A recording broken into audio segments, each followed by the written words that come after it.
It is a fantastic new episode of the Writers Roundtable. And today we are talking about selling your content, selling as books, selling as other forms of content, whatever you've got to sell. This is the 2020s.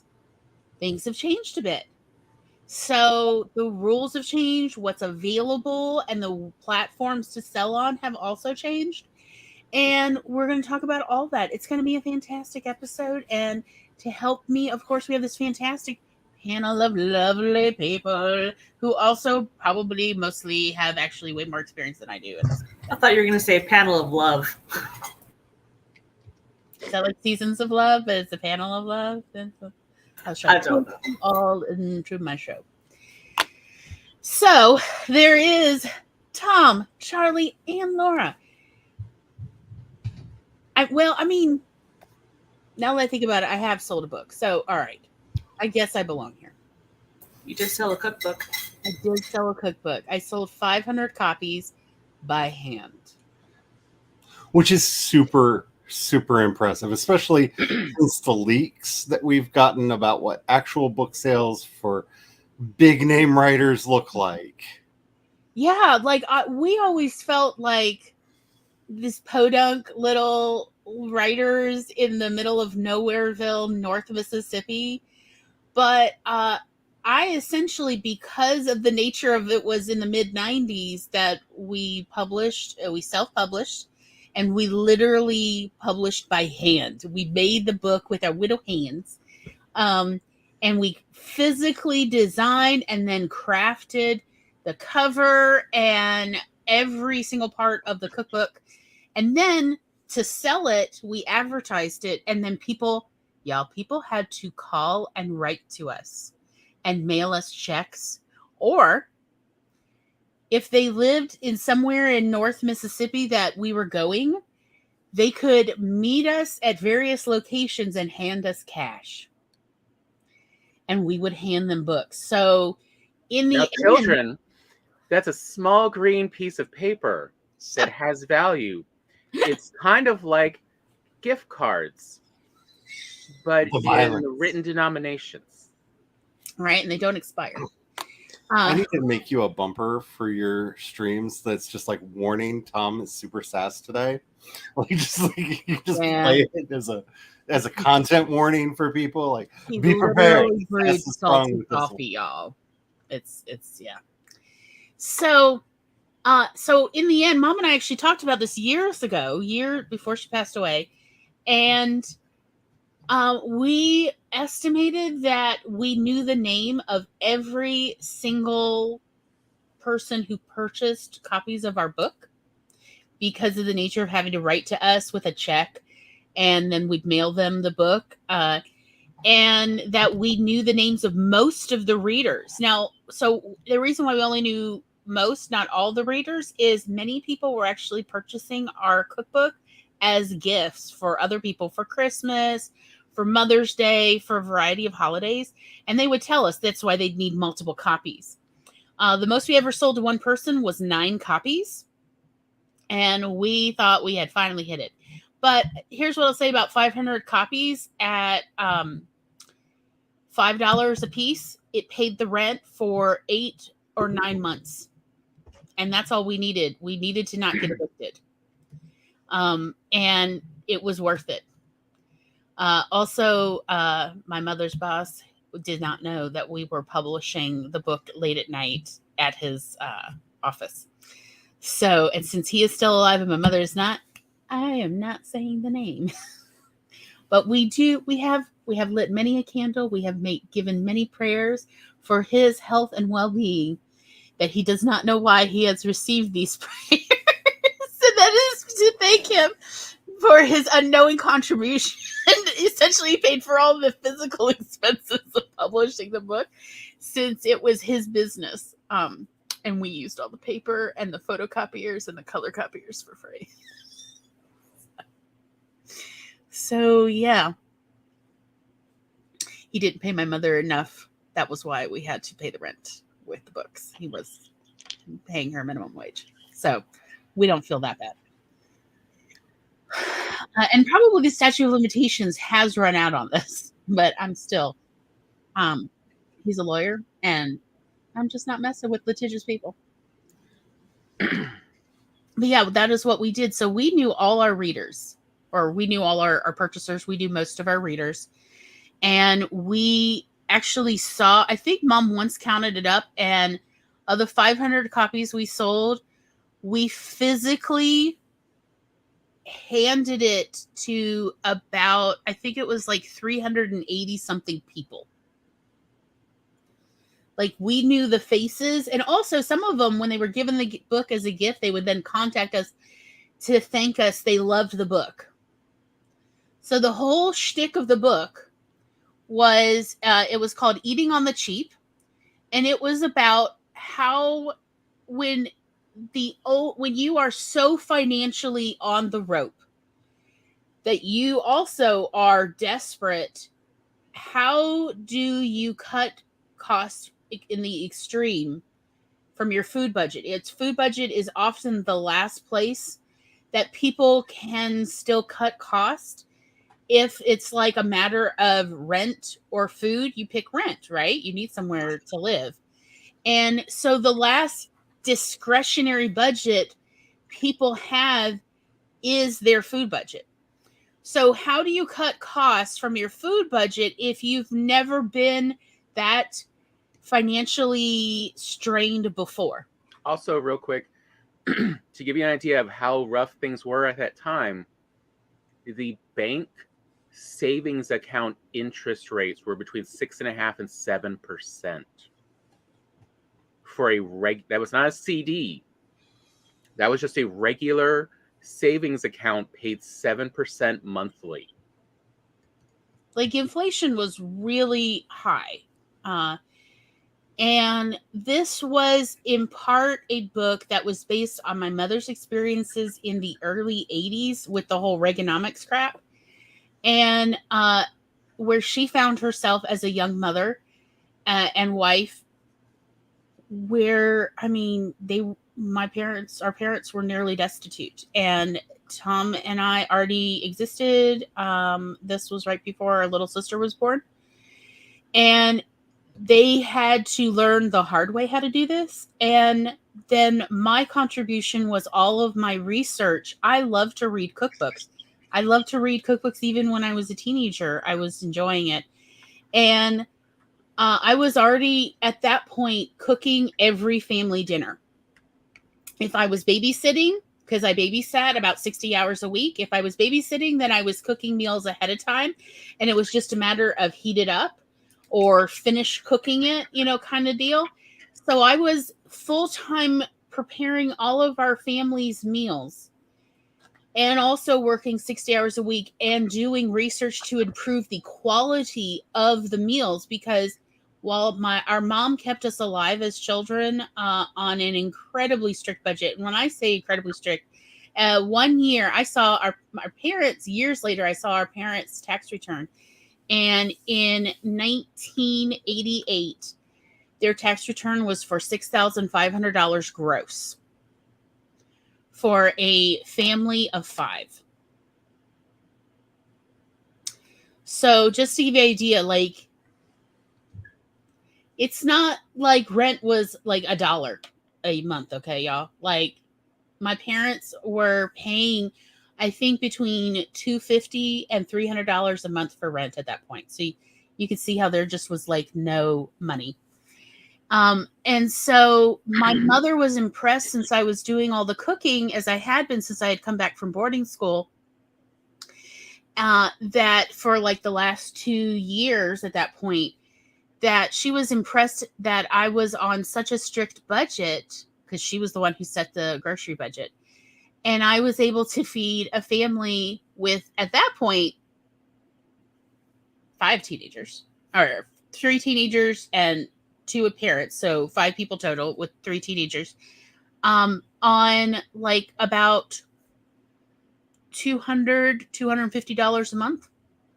And that is no mean feat. Like, try feeding 3 teenagers on that. And my mother was impressed at the quality of food I was able to prepare, considering she knew how low the budget was. And so it was based on that she's like, let's publish a cookbook. Let us share with other people everything we've learned between the two of us of how to eat well on like next to no money. I had wanted to call it Eating Like a King. Tom and I may still call our cookbook that. I don't know. No promises. But, and as anybody who's ever hung out in our Discord has seen, like on a very low budget, we do prepare delicious food at very low cost. And it has to do with everything my mother trained me and everything I've learned myself. But here's the deal. I have been sharing or trying to share this information for literally decades. People don't want it. No. But if they buy it, then they value it. So the way to get people to actually listen to, here is how you eat amazingly well on very little money. And also, when I say well, I mean also healthy. Like low in preservatives to no preservatives, which we now know really are not good for people and are now being proven to shorten the lifespan of people. So how do you eat so well on next to no money? The implication is that you have to be very wealthy to eat like a king. And my point being, you don't. So see how to get that information into people's hands. And so here I am in the 2020s. Yes, everybody, tell me, share your knowledge. But here we are. And back in the time before the darkness took me and I went on my unscheduled mental health vacation, the main way that I was selling books was through the podcast. I realized very quickly my life's boring because, like, I don't travel, so I'm not getting all those really pretty Instagram pictures and stuff. Like, I don't do the things that are very internet friendly. You know what I'm saying? Like, I don't have that life that, like, look at this beautiful vista. I live in the middle of a swamp. Like, you don't look like a fashion model 24/7. You know? But with your morning routine of waking up with full makeup. And I knew that I needed to do something to attract attention, especially since I was writing stories that at the time were extremely controversial because, you know, they had the Gaia in it. And I was told by many editors when I was still trying to submit stories that they would publish it if I made the characters straight. Like, this is the time period where I started my career, which is not in the dark ages. This is the 2000s. This is like not all that long ago. And so I decided to start a podcast because while nobody knew who my characters were, nobody knew what my worlds were, so there wouldn't be interest for that. If you like Star Wars, Star Trek, the various TV shows that I was watching at the time, there's a good chance you might also like my fiction, right? Because especially then I was writing a lot of space opera, and there was a lot of space opera on television. Farscape was on TV, putting out new episodes still. Stargate was still in the first series. The other spinoffs hadn't even started yet. So there was a lot of content coming out there that I knew that if I could convince people that, hey, I know what I'm talking about with this other stuff, and then happen to casually mention, oh, by the way, I have a book out, or just have a lot of times I just had the link in the show notes because you know what a great self-promoter I am and how much I love to talk about my own stuff. And I would be able to get an audience of people that also liked sci-fi and space opera who would then be interested in my fiction too. And it worked. I mean, by the time of my unscheduled mental health vacation, which was brought about a lot by a lot of stressors in my own life, one of which being I was working way too much. Like, way too much. I was sleeping very little. I was getting like 3-4 hours of sleep a night for an way too extended period of time. Don't buy into the hustle culture like that. But just enjoy Kevin Smith's recent post through People on YouTube. Yeah, you'll find it very similar relating. But it gave me something that I could talk about, that I was really interested in, that I was passionate about, that I could show not only my interest in the subject, but I could show how involved in the genre that I was. I could provide those credentials that when I then either said I have a book out, or people looked at the show notes and saw, oh, there's a book, they felt more comfortable clicking through that link and checking it out and eventually buying it. And I think that's where a lot of writers are going wrong in the modern age, is that while I love everything that we're doing here on AuthorTube, we're talking primarily to other writers. And yes, writers are readers. Writers will buy the books. But if you want that bigger audience, you need to be thinking about how you attract that general audience of non-writers that are going to be interested in what you are doing. And that's what the podcast provided for me. I could sit back. We were doing movie reviews, like we were going to the theater a lot. We had actually gotten to a point where studios were sending us early content and stuff to look at things. I will probably never ever be able to work with anything related to Star Trek again, because in the lead up to J.J. Abrams' reboot, they were sending me all kinds of early release content, and we were ripping it apart because, oh dear God, why is there lens flare on everything? Were their cameras broken? Like, we were saying this like before the movie came out, because we were getting these early scenes and early access to all this content, and we were like freaking out, like, what is going on here? Why is everything so shiny? Why did they polish everything? What? And so, that dried up. And of course, the other two movies, I was not invited back into this program. They did not send me anything for them at all. But it was able to build a credibility with that audience that let them to understand, oh, you really are a fan of this genre. You know what you're talking about. You're saying things that we are thinking. Oh, and you have a book out. Let me check that out. And that's really hard to do if you're just talking about your writing, because a general audience, they will care about that as long as you're writing it in an interesting way that will interest people that aren't just looking for writing tips. Because people are interested in, how does the sausage get made? Because to a lot of people, writing is a mystical, magical process where you go off into a room and fairies and elves come out of nowhere and enlighten you to be able to tell this wonderful story. And I thought, and it astounds me to this day when I'm at a convention or when I'm talking to somebody outside of the realm of fiction writing, and they're just like, it must be magical writing all of this stuff. And I'm like, it's yeah, I enjoy it, but it's a job. And they don't understand, like, oh no, there's thought that goes into this. I don't wake up and everything is there before me in this grand vista as the universe opens up, right? And so people outside of writing are interested in that. But you have to make sure that you're relating to that general audience, and you're relating to them in a way that they are wanting to connect first to you and then to what you're providing. And that really did serve us well. Like, the last book that I released before my unscheduled mental health vacation would have been The Chain. And within 3 days of that book launch, I believe it had sold 3,000 copies, which is phenomenal. And I dream of those days coming back. I really, really do.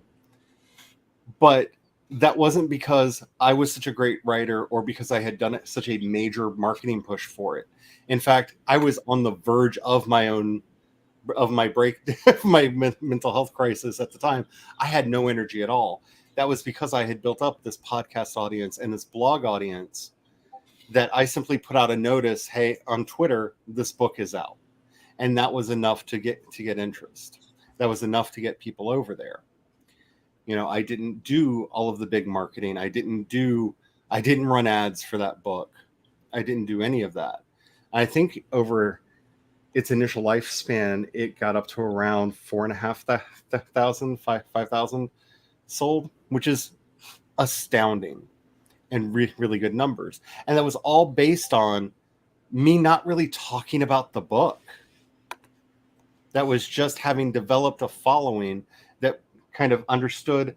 At that point, we'd gone through a Charmed rewatch, and I was talking a lot about Charmed. We were talking a lot about Buffy, a lot of things like that, which, again, if for anybody who's read the Wanda and Weaver books, is very much in that vein. It's their monsters, magic, contemporary world. And people were like, oh, I really like Charmed. It sounds like you're writing super queer Charmed. Let me check this out. And such a big market. Like, it's truly a highway's width of traffic between those two. Did you say Charmed? Did you say queer writing? Go on. Yes, please tell me more. But that really was the trick to getting to sales was, I wasn't promoting the book. I didn't have the energy, the mental fortitude to promote the book. But I could be sat down in front of a microphone and, oh, what did you think of this episode of Charmed that we watched last night? Oh, blah, blah, blah, blah, blah, blah, blah, blah, blah, blah, blah, blah, blah, and talk forever about that.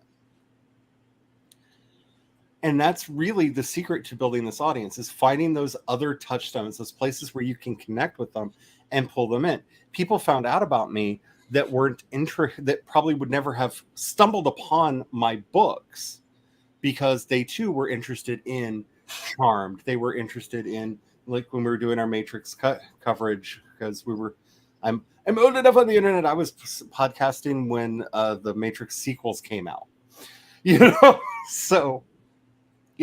But I was able to find people because they were also interested in those things. And that's really one of the biggest power moves that we can do, is find those related niches and just express your love for them in a way that is honest and sincere, because that fandom connects people. Fandom connects people in ways that we as a modern society are not yet willing to accept. Like, there are a lot of studies going around that are like, is fandom like neo-religion? Like, is this how cultures made religions in the old days? Is that what we're seeing happening here? And that's an interesting discussion. But I mean, the Greeks and the demigods. Yeah. Like, there's a pretty good case to be made there. Yep. And apparently it holds up over time, because someone was cleaning a statue of Hercules recently and was electrocuted. I guess they cleaned the statue wrong. You're disrespectful. The gods will come back and get you. But the best part about that is it didn't feel like work. It was the one thing that I could do that didn't feel like work. Because everything else really, really felt like work at the time. And I can't remember the name of the book right now. I think it was called Rework. And one of the main takeaways from that book was, find ways to monetize your trash. Whatever it is that you have that's just that you think is detritus, someone will probably be interested in that. And so when I started exploring certain ideas for a particular book, if I was watching Miyazaki, for example, talking about Miyazaki and those films, those Studio Ghibli films, was not just a way for me to express, hey, I'm researching this for my book. It was a way for me to express how much I admired those films, what I loved about those films, what I had problems with in those films, and to attract people that were interested in those films to me and what I was doing. So when work that I was working on that had some of those qualities in it was coming out, that audience was there and going, well, I seem to agree with you on the Studio Ghibli films. I'm willing to check out this project that you're working on too. And that's really what this idea of monetizing your trash is all of these things that you're doing already. If there's a way to put it out there in a way that interests other people and brings them in, it's a great way to bring those people in and attract an audience without ever having to mention, oh, by the way, buy my book. Let's say it really reminds me of two things we've talked before on here that we've also heard other successful writers discuss and talk about. We've seen. I mean, one of them is, I can never remember her name, but the one who talked about how to meming your book so that it's easy to discuss and talk about. Jiren? Yeah, something like that. Like it's the other difficulty is because the name is an odd name to pronounce. But also but it kind of combines with talk about, monetize your trash. I think a more positive way to view it, is what can you do even when you're sick? What is that doesn't really require effort for you to do? Like, there's plenty of artists, and in this case, when I say artists, I'm referring to those who draw with their hands or with computer, who can do, thumbnail sketches and simple sketches. Even when they are sick with the flu, they can still make little fun designs that people are like, oh, go on, yes. So like that kind of low effort, kind of like we talk about, like, why do Gloria and I do these weekly podcasts where we're discussing things? And it's because Gloria and I knew for a long time that even when we are not doing well, oh yay, oh, Who the funk, don't you eat it? Oh, it came in. That Gloria and I can always talk. We can always discuss anything, even when we're not feeling well. Our family will talk and chat and enjoy things. Did you get all of them? No, I also got The Lovely Bones, which I have never read or seen. I don't yet know the plot twist. Do not ruin it for me. I'm about to say, Is that a plot twist? I thought that was the whole point of the story. And then I have... There's another twist, Tom. Oh, that one. Yeah. No, I wasn't even thinking about that part. Yeah. Which part she did. Don't ruin it. That's in the first few pages. First 7 volumes of Blood on the Tracks. Wow. Which is a horror manga.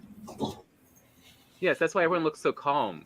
Yeah. Yes. It's horror. This is before all the horror happens. Yeah. So happy. Happy, No. wholesome. I was going to say, and for me, this is one of the ways Yeah. of, Laura finding her audience is she loves horror. You're always fascinated by how horror stories roll out and what it takes to make a good one. So no one's surprised when you write horror and they're like, go on, how'd you interpret this? Because, you've already essentially shown your credentials by, this is what I'm interested in, this is what I notice, this is what I pick up on, as the critiquing, shows the knowledge you have about the subject. And so people are interested in what else you're doing, especially, let alone novel, original stuff. Laura definitely not making the mistake of just talking about writing. She also loves to talk about the stories. And so she's like, you want to hear a short one I wrote? It's like, all right, let me prepare myself for this. Gird your loins mentally. Yes. Yeah, my friend Marion Rich is a huge horror fan, and I kind of want to find a way to get Laura and her talking, because I just want to sit back and watch this discussion. Like, I just want to watch them talk. And that's, she and I started doing this a long time ago. And so she started horroraddicts.net, which is a podcast and website just completely dedicated to all things horror. And I had a story come out on a podcast today. It's the No Sleep podcast. Nice. It's wonderful. And what she did that was really brilliant is she found out that her superpower is in editing. And so while she still publishes her own original stories under a couple different pen names, because she also writes truly adorable romance books that are so different from her, oh my God, how much blood can you put on a page horror stories? So separate pen name. But she was very good at finding these cadres of writers that were writing similar stuff. And so a lot of her like business has turned into making anthologies. So she'll have a story in there and a lot of other people will have stories in there. But because it's an in-house anthology company, she's not getting paid the pennies, if even pennies, that anthologies pay, because way too many anthologies just pay in free copies of them, where she's able to pay the writers and pay herself, because they've cut out a lot of that production in there. But she was able to go down this path and find it because all she did was realize, I love talking about all things scary, spooky, and horrifically gory. Like, she's so into vampires, it's not even funny. I mean, she definitely sounds like someone who also enjoys what is that? What was that book we talked about like at least a year ago? Essentially the horror writer's guide to EMT knowledge. I think, Laura, you have it, maybe? Or Blood on the Page, or it's the one that talks about like what blood vessels do when you rip an arm. It was, what is it called? Body Trauma. Yeah, that one. I was like, she also sounds like someone who's, if she doesn't have it, wants that book. I was about to say, like, at first I thought, Tom, you were talking about like ESP. Oh, like, no, I was just like, are you talking about my friend Jay Wiseman? Like, who used to be an EMT. Yeah, no. And yes. No, that's EMT knowledge for a totally different fandom. Yeah, that's what I was like. Yes, he just messaged me to wish me a happy birthday. Oh, nice to know he's still alive and doing well. Yes, I'm genuinely surprised. But in a good way. It's surprising who's made it through the pandemic. But yeah, it's that what can you do in a way that doesn't take a lot of energy out of you? So whether that's becoming a meme account, Charlie's making podcasts, Gloria and I's video podcast of what friends can we rope in to talk about that stuff this week. What were you saying, Laura? The book is called Body Trauma, A Writer's Guide to Wounds and Injuries by David W. Page. And I mean, it is a cool book. Like, if you're into the subject, it's definitely not for the easily queasy. It helped me with my story where a guy gets ragdolled by a deep sea creature come to land. I thought you ended up doing very well with that. So years and years and years ago, it was the early 2000s, I was posited of, what would you do for free? What do you love to do or talk about so much that you would happily do it for free for the rest of your life? There's two things in this world I would be happy to talk about forever for free: sex and food. And those are the two things that I've actually been published about. I had a sex column for a while, and I also published a cookbook. Like, yes, it does carry weight. The idea of thinking about what would you do for free. Now, originally, the person who posited this to me and was part of like this like sort of tiny sub social movement was the idea of, if you do what you love, you'll never work a day in your life. So figure out what it is you just love to do or talk about all the time. Like, what do people have to, what would you be willing to pay other people to listen to you talk about? And that will give you an idea of what you are really into, what you are passionate about, and look at career fields in that direction. Yes, Charlie, I can hear the intake of, I have something to say. I'm sorry. So what? No, no, I would add just one addendum to that. If you really want to stand out and want to make this a career, you need to add the other part of that in. What are you willing to develop the craft in to do well? Because this is how you stand out. This is, if you want to, there are a lot of people out there that are making a lot of, for example, podcasts that are in the niche that I am in. It feels like 5 million podcasts are launched every second. Not even a day, just every second. And they're easy to do. Anybody can hit record on their phone. All phones have audio recorders on them now that are just built in. You don't have to get a special app. There are a lot of free services now that will host your podcast.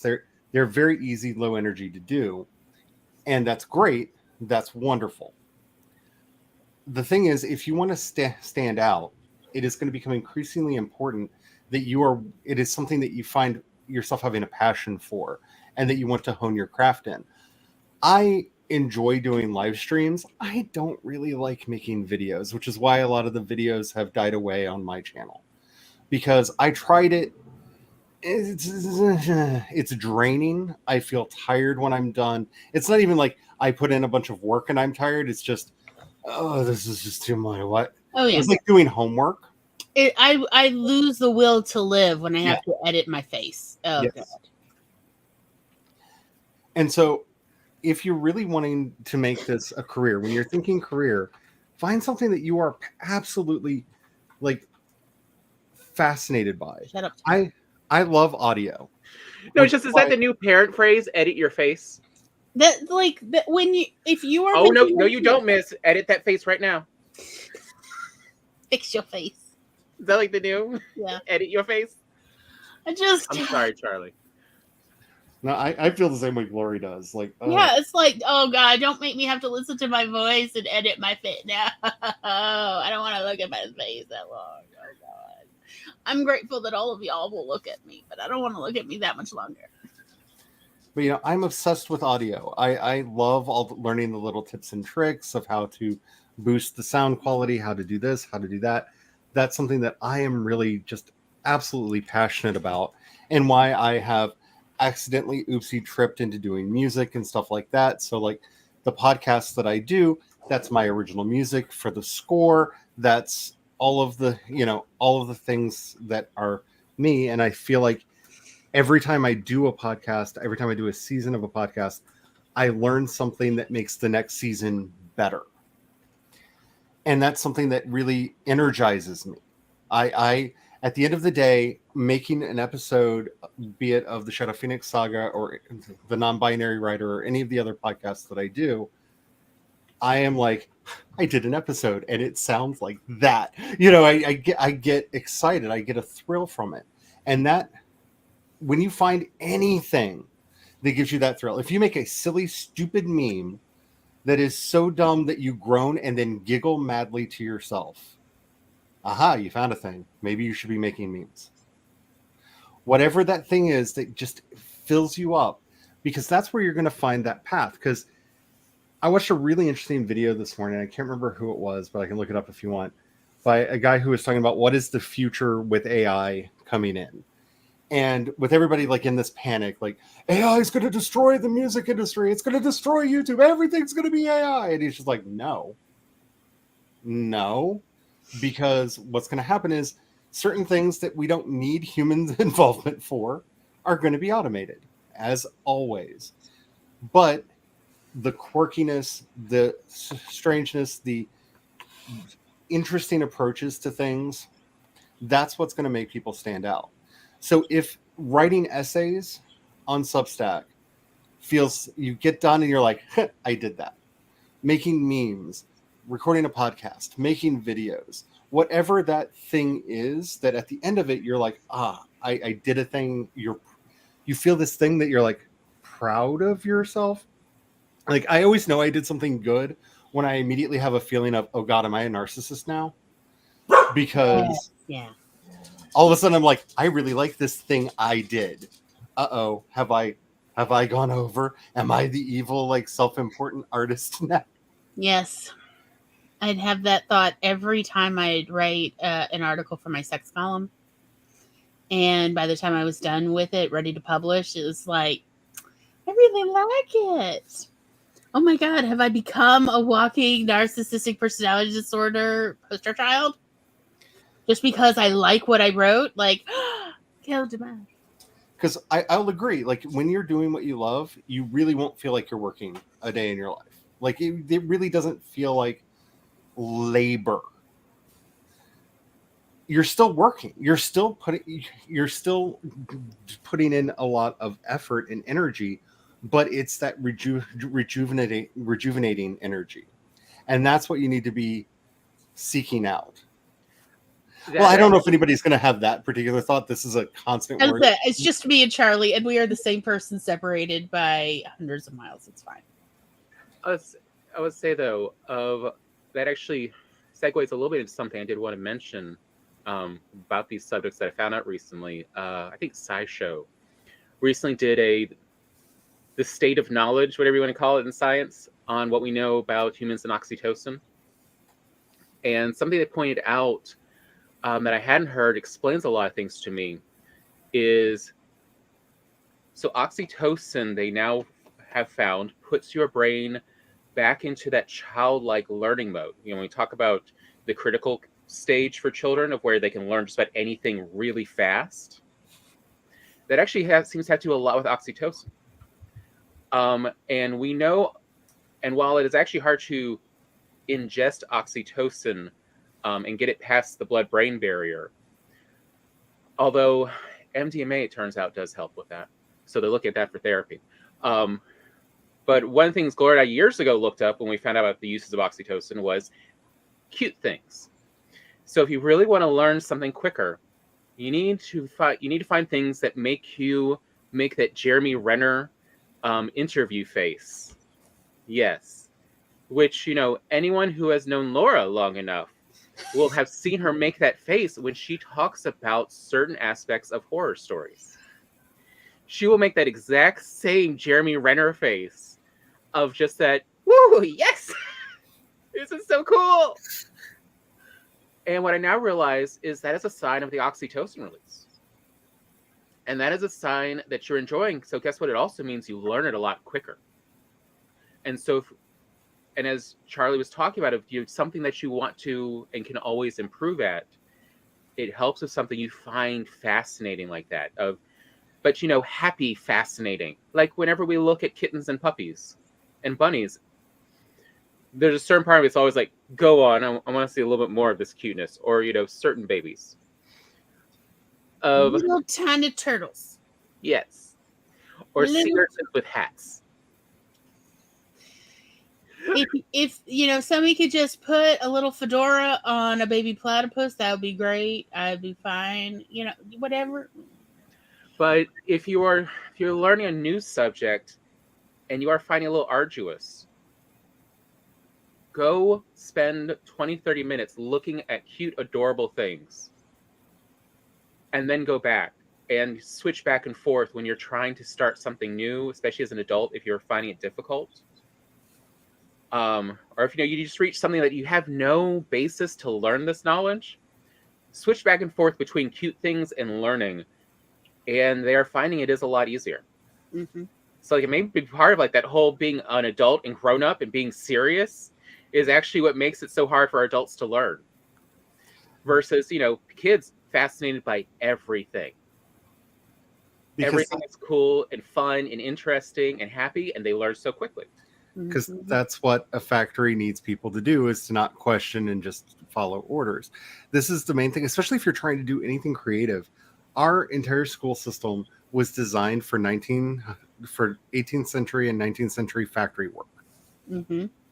Every bit of it. And this is true for almost all industrialized countries, because we've all adopted the same model.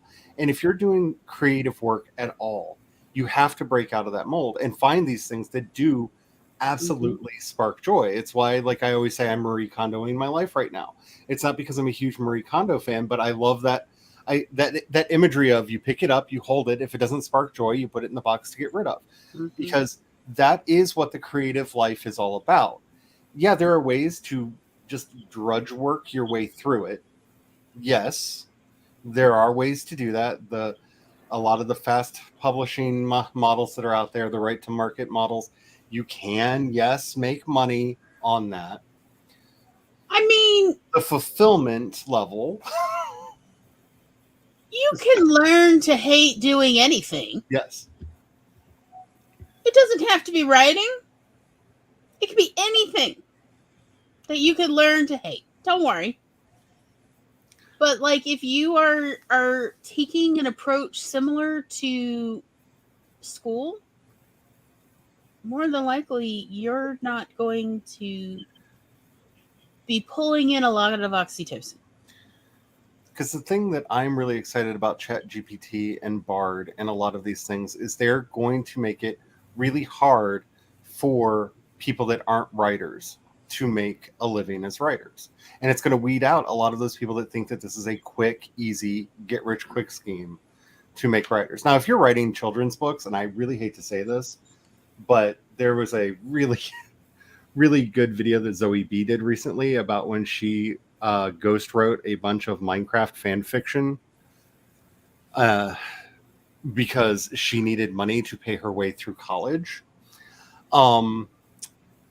Yeah, that's going to be automated, and that sucks for people that need that money. I'm not one of those people that's not seen the potential downfalls of all this, but it is going to make for a very bland baseline that writers are going to be able to stick out and really shine in. Because one of the things that I've noticed, because I'm doing a lot of incorporating a lot of AI into my process to speed up certain aspects of creation, the first thing that's going to happen is people are going to burn out because it's not as easy, simple, or quick as a lot of the propaganda wants you to think it is.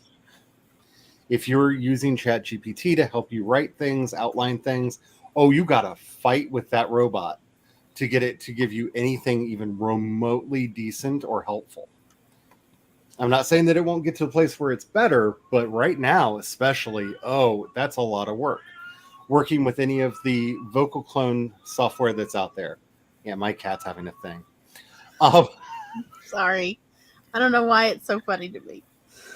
She's moving the balls and she's mad that they got moved from where she left them. It's so this is the cat version of muttering. Nobody does anything in this house but me. I'm the one who's always have to clean anything. Yes. Nobody cares. Let's say, Glory, you love the sound of cats doing their equivalent of the tin cup on the bars in a prison. I do. No. And that's what that meow was. That was not a meow of fright, of desperation, of anger. That was a meow of, why is this world cursed me again? Yes. Because she puts the balls right in the front of each of the doors and you have to kick them away or you're going to trip and fall over them. And then she's like, why are they not in front of the doors? I put them here. You have removed my guardians. Right. Oh, God. Like, it's a thing. But yeah. I'm sorry. I don't know why I find it so funny every time. I don't mean to be disruptive. It's just, it's fine. It tickles me. Cats bitching at anyone, everyone. It's funny to me. But, a lot of this stuff does take a lot more work than people are used to. Yes, I'm using Midjourney to make a lot of the, to make all of the cover images for the Shadow Phoenix Saga. Very few of them did I not have to pull into Pixelmator to completely redo aspects of them, right? Mm-hmm. And that's the thing. Anybody who's looking for that quick fix, AI is not it. Anybody who's looking for that quick fix, if you're wanting a career, there is nothing quick about this. We say this all the time, but it's 100% true. Persistence is the one thing that you need to make it in any of these industries. And that's what you need to find, the thing that it doesn't feel like the end of your existence to persist in doing. If you're feeling that way, you will burn out. I am the voice of experience here. When I was running my original series of blogs, and I was writing for way too many, I'm not even going to get into numbers because people start writing me letters like, did you not realize? Yes, I realized, but money's capitalism. But most of that work, yeah. But the vast majority of that work was I would get a press release, I would rewrite the press release, I would post it. Dear God, save me from rewriting press releases. That is soul crushing, just frustrating, boring work. Oh, it'll suck the life out of you, I know. That is what I'm talking about. That stuff is going to be done by the robot. Automated. Thank God. Thank God. Yeah. But for those of us who want to use these things creatively, it's going to take effort. And it's going to be the people that are willing to put the effort in that are going to make it. And that's really what you need to be asking yourself is what are you willing to invest the effort into? Laura's book is Tiny Shivers is going to be successful for several reasons. One, she worked hard on each and every one of those stories, each and every one of them. She then, I personally would say, they're novel stories. I would personally say over polished this book, like from what I would do with all of the artwork and all of she loved this thing. This was crafted like a diamond in the hands of a fine jeweler. Show us your book, Laura. Right? I don't these have illustrations are gorgeous. Uh-huh. I don't have the time, energy, or mind to do this kind of work, even with access to Midjourney and everything else, right? Like one of the reasons why I started playing around with Midjourney is I felt challenged by what Laura was doing with Tiny Shivers, because as somebody who's been on the back end getting to see a lot of this coming together, I was just like, oh, I am failing in all of my creative works. But how many people are going to put in the effort? Because those aren't just the big pictures on the page. If you notice, under each title, there's a little picture too. Mm-hmm. Like she gilded this lily in the most beautiful way because she was passionate about it. Mm-hmm. My also are spider webs. But also it helps that it's all gilded appropriately and it's tailored to the subject. Mm-hmm. Like, again, you can't have an AI do that very well. You need someone who's interested in it to know what two other humans would find this interesting and fascinating. So my formatter actually asked, like, how over the top do you want this? So and you're like, oh, totally over the top. Over the top. So one of my stories has a list of names and bloody fingerprints, and they literally put fingerprints next to the crossed out names. I was like, yes, thank you. I mean, how expensive would it be to have a little sound chip so when you open up the book, it just goes, fabulous? Yeah. See, this is what I'm talking. That's how over the top I want it to be. But this is what I'm talking about. This is why Laura is, like, when I always say Laura to me is the one that's going to be the big superstar. It's not because I'm denigrating anybody else's efforts. It's because I look at the work that went in here and I am personally envious of the energy and time and thought that went into making this. And that is a work of art. And it's a book, like, even if you're not an enjoyer of horror, you can still even hand to your friend and go, look at this. Just look at it. It is fascinating, even for a few minutes. Like, oh, let me look. Oh, this is, what in the world? Okay, now I have to find out where this is go to. And it will keep them fascinated. So I knew going into this that this was going to be a passion project. And so I knew I may never make back all the money that I put into it. But I have a full-time day job. And so I spaced out my payments on certain things. Like, okay, I will commission 3 paintings, 3 illustrations for this month. And then a couple months later, okay, I'll commission 3 more illustrations. And so over time, I was able to get all of the artwork, get the formatting, get the developmental edits, get the copy edits, get the illustration for the cover, buy the fonts to do the text on the cover myself. So yeah, like it was a labor of love, but I spaced it out over 2 years basically. So, and it's not to say that you have to copy what Laura's doing, what I'm doing, what Gloria and Tom are doing, or anything like that. The trick we're trying to get you to see here is find a way to be your version of what Laura's doing. What is your passion project? What do you want to put all of this energy into? Because when I talk about Tiny Shivers, it's not just that book. It's all of the live streams she's done where we've watched those giddy faces as she's writing the stories that are going into it. Yeah, we know. Or, as we all discussed when we got those Christmas cards. Yeah. With one of those short stories of, oh, you got to see this. Yes. Yeah. It's all of that passion that went together to make Tiny Shivers something that is amazing. And once somebody reads it and is like, oh my goodness, I love this. And they go to Laura's YouTube channel and realize, oh wait, I can go back and watch this book come into being. Right? All of that content. When I was saying monetize your trash, this is what I'm talking about. A lot of us would not have video recordings of us writing our book, right? Mm-hmm. We can see as these stories are coming into being, we can see the joy, the sheer amazement of that process. That's all there.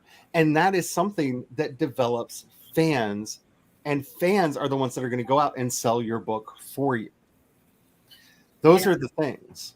All of the people that pre-ordered signed copies, I know them. Mm-hmm. Like either through AuthorTube or through real life. And so it's like, oh, I know you. It's like, oh, yay. So like, I don't know. I don't think there's a way to see everybody who ordered on Amazon. Nope. No. But everybody who pre-ordered through my Ko-fi, I know. So my initial thought going in was, if I can sell 20 copies, because this is a niche, this is horror, short fiction, that's not everybody's cup of tea. So it's like, if I can sell 20 copies, I will be a happy camper. And as of right now, I've sold 49. So it's getting there, and it's been out for less than a week. So. And I know you've been published in other things, magazines and stuff, but this is your debut book. Of just me. Yeah. Mm-hmm. And that is impressive in and of itself, because most books will take weeks to months to get to those initial sales. Mm-hmm. This is the reality that you have to understand about the publishing industry. And so these numbers are impressive. Most books are never going to sell over 1,000 copies ever, like in the entire lifespan of to the heat death of the universe. Right? And that's something that we have to kind of hold on to and realize. It is mind-boggling to think most books now will never sell even 1,000 copies, and Mom and I sold in less than a year 500 copies. By hand, and hand delivered the vast majority to people in tiny towns in North Mississippi, and still made a profit. Like also how little people are making from traditionally published books now is mind blowing to me. Oh yeah, like you're not even making a buck a book. What? I had a conversation with a friend of mine who's traditionally published last week, and I was horrified when she was taking me through her contract, and I was like, oh honey. Yeah, that was I hope that is not standard. Like what was wrong with that contract? Yeah, it really, and the person who helped draw that up. Yeah, it really kind of hurt me when I heard what she was getting. But this is what I'm talking about, though. Laura was able to sell those books because of all of the other stuff. Yeah, she was also saying, buy my book occasionally and all of this. Yeah, she did the book launch party and all of that. But no one would have been there to hear it if it wasn't for the live streams, if it wasn't for being there, being the wonderful person with the great sense of humor. That don't forget the timers. Keep turning red. And all the timers. All the timers. Yeah. Right? That's what we're talking about here when we're talking about this Faustian bargain that you have to commit. How are you going to build, and I'm going to say the bad B word here, your brand? How are you going to build that up How are you going to get people to even notice you or recognize that you exist in this world? Because that is such a hard thing to do. And you can see Laura doing it. And that is impressive. And the more people, once people get this, like, I feel like there's going to be an echo effect as these books are getting delivered, because once you see the quality that she has insisted being in this book, people are going to be like, hey, have you seen this? Like, present cycles are going to start happening, gifting cycles. People will start putting out reviews, and word of mouth will start getting out. And that's the end goal to all of the things that we are doing, is to get that virtuous cycle started so that people are promoting without us having to mention it at all, without having to be in the room at all. Some of my biggest stuff has been because other people promoted it when I didn't have the energy to put into it. Having those fans is everything. I have a couple of people who have been continually posting Instagram reels and things like that for Tiny Shivers. It's like, I didn't ask them to do it. They just do it. That's because it is this beautiful passion project. Yeah. It is worthy of it. So we're going to take a short break, but when we come back, Laura, what should we talk about? You're the one who's like in this process, like you are in the thick right now. What should we talk about? Do we want to talk about selling short things to anthologies, or do we want to continue on with standalone books? No, like we'll talk about selling short fiction or short bits, anthologies, Cool. and just in general getting your stuff out, because like technically Substack would qualify for that. So Substack is also another way to publish your works, especially your shorter works. So that's what we're going to talk about when we come back. But in the meantime, what a lovely time to make sure you have something to drink. Do you have a snack? It's snack time. Snacks. I'm just saying, snacks. I think I'm going to go pop a bagel in the toaster oven. And we will see y'all back here in approximately 10 whole minutes.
Me mana me.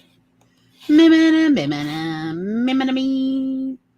Me mana me. Me mana me me me mana me. Yo. Yo ho ho. Look at that. We caught a wild Megan. Yes. Hopefully my computer will continue to work. Yeah. Because today both my computers are being temperamental. So Yikes.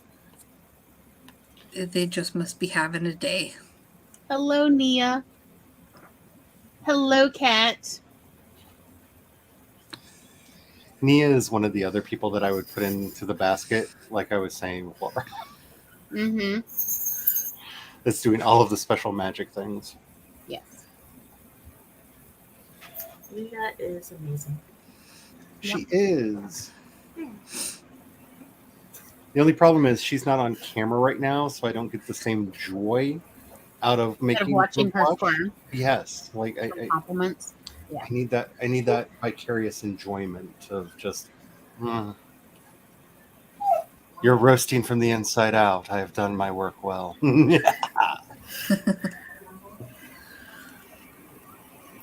Awesome sauce. Well, short fiction. I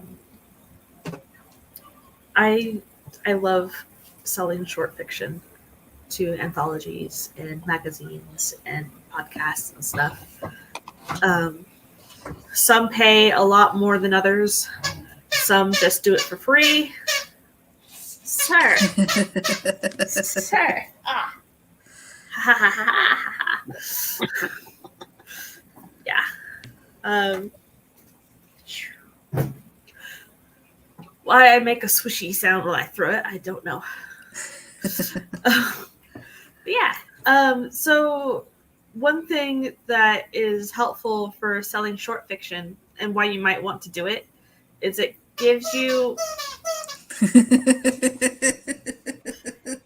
a back catalog, a way for people to find you and get some name recognition before you launch your own novel debut. So people can read your work, see how they like your prose style, if you are writing in a way that's accessible to the way that their brain works. So you can do short stories and things like that as newsletter magnets, or you could do it in anthologies and stuff for money from others instead of just as a freebie. But freebies can be used as like funnels to get people to buy the book if it's, say, a prequel or a deleted scene or something. So for anthologies, usually I use publishtodeath.blogspot.com to find places that are open for submission currently. It will tell you what the submission like what the company is called that you would be submitting to, what genres they are looking for, the word lengths, and a brief summary of what they wanted about. Laura, I have a question. Is that for all kinds of anthologies? Because when I hear published to death and know that you're a horror writer, it's making me think that this is a place. Even the Chicken Soup for the Soul series is on there. Okay. I just wanted to make that clear because, again, when I hear horror writing and I hear published to death, like it feels it's for all the stuff. Yay. There's also a place called Horror Tree. That one is just horror. There is, where else is there? There's quite a few. If you want to go directly to the places that you can submit through, they're submittable. Yes, Roy. So what I like to do is I like to find anthologies and things that have a theme or a prompt or a sentence that must be included in your story and go from there and write for that specific anthology. It might not get accepted, but you gave it your best shot. So a lot of these places are below professional rates, which is like 8 cents a word. So keep that in mind, sir. So you can submit to the higher paying publications first. See if you get accepted, and if not, work your way down the list. There are places that want you to submit to only them at a time, so that they have exclusive rights, like eyeballs on your page. A lot of places were like, you can submit everywhere, just let us know if you get accepted somewhere else, so we'll pull it from our submission pile. So there's different rules for different places. A lot of them like the Shun formatting. I can't remember. But yeah, they'll have examples of it. Do not tab indents. They hate it when you physically hit tab for indentations. Double check if they want it to be anonymous in the document and the document title name as well. Like, so you can have your name in the email, but make sure that your document name and content is anonymous if they want it that way. There are certain places that will pay top dollar for podcasting your story. Thank you, Roy. So, yeah, it's really cool. Like, some places will only accept flash fictions for podcasts. Some of them will do flash short stories and longer stories. The one that I was just on today, called No Sleep Podcast, actually pays $100 for short stories. Oh, nice. Very nice. $125 for longer short stories. So could be worth it. So, and that does not count as written publishing rights. That's just audio publishing rights. So, yeah, use the rights that you've got. Go for both physical and audio. There's a wide range out there. So what's really weird is the story that was on the podcast today was originally published in Twisted Pulp magazine. And I heard about the magazine from a writer friend who had a friend who owned the magazine and were looking for stories. They couldn't pay. So I submitted the stories to them and they published it for free. But my audio rights got me $100. So yeah, just go with what you got, I guess. It's really fun. And make sure you have like a spreadsheet to track all this information in, because it's good to like check back later and, you know, kind of see what you're doing and see where you can improve, see where, you know, you can keep track of, like, just keep track of everything. It's just handy. Yeah. I You do too many. Because, like, yeah, you need to know who's got first publish for how long, and when the rights revert back to you. Mm-hmm.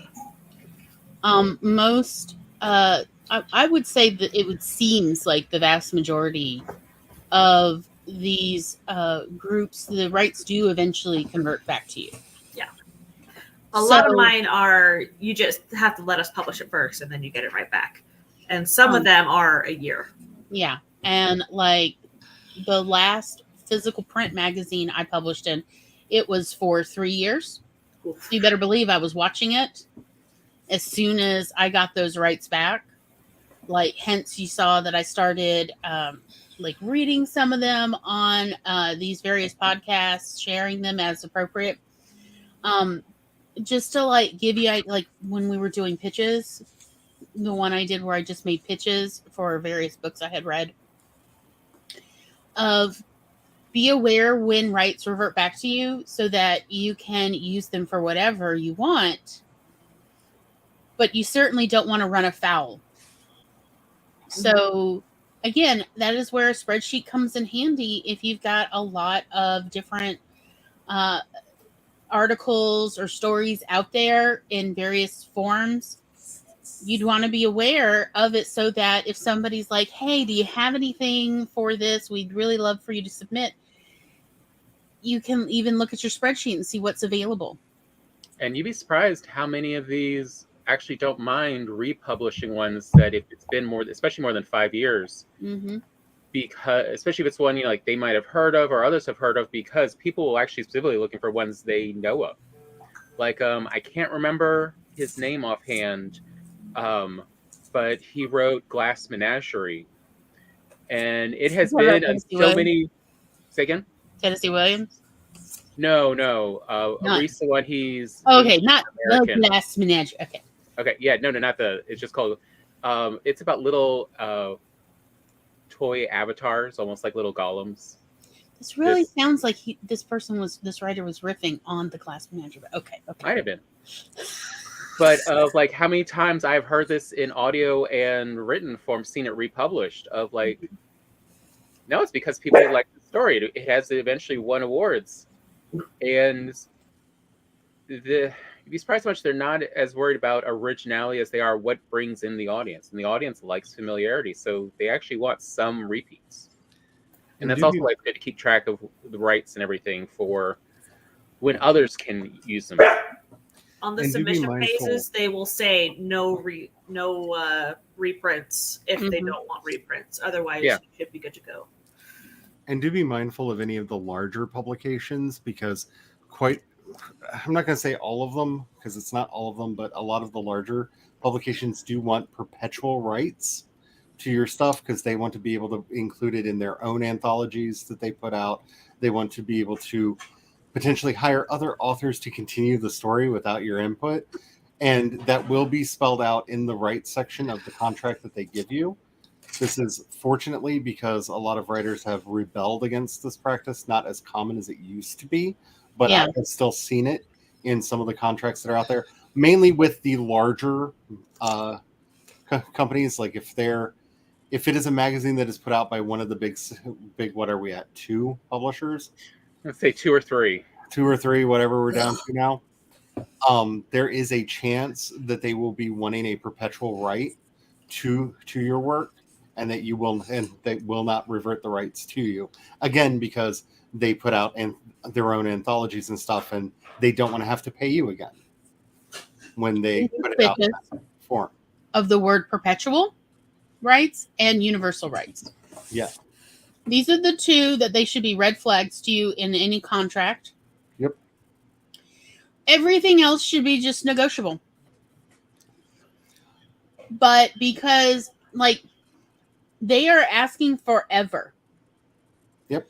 So that your estate will not have rights to that. So, like, be real suspicious. Look, I worked really hard. In my divorce, I got hardly anything. I got the dog, and I got all intellectual rights to my works forever.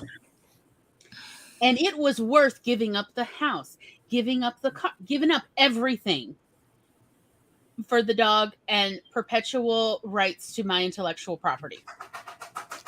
Absolutely. And anything I write in the future. So that means including about my marriage.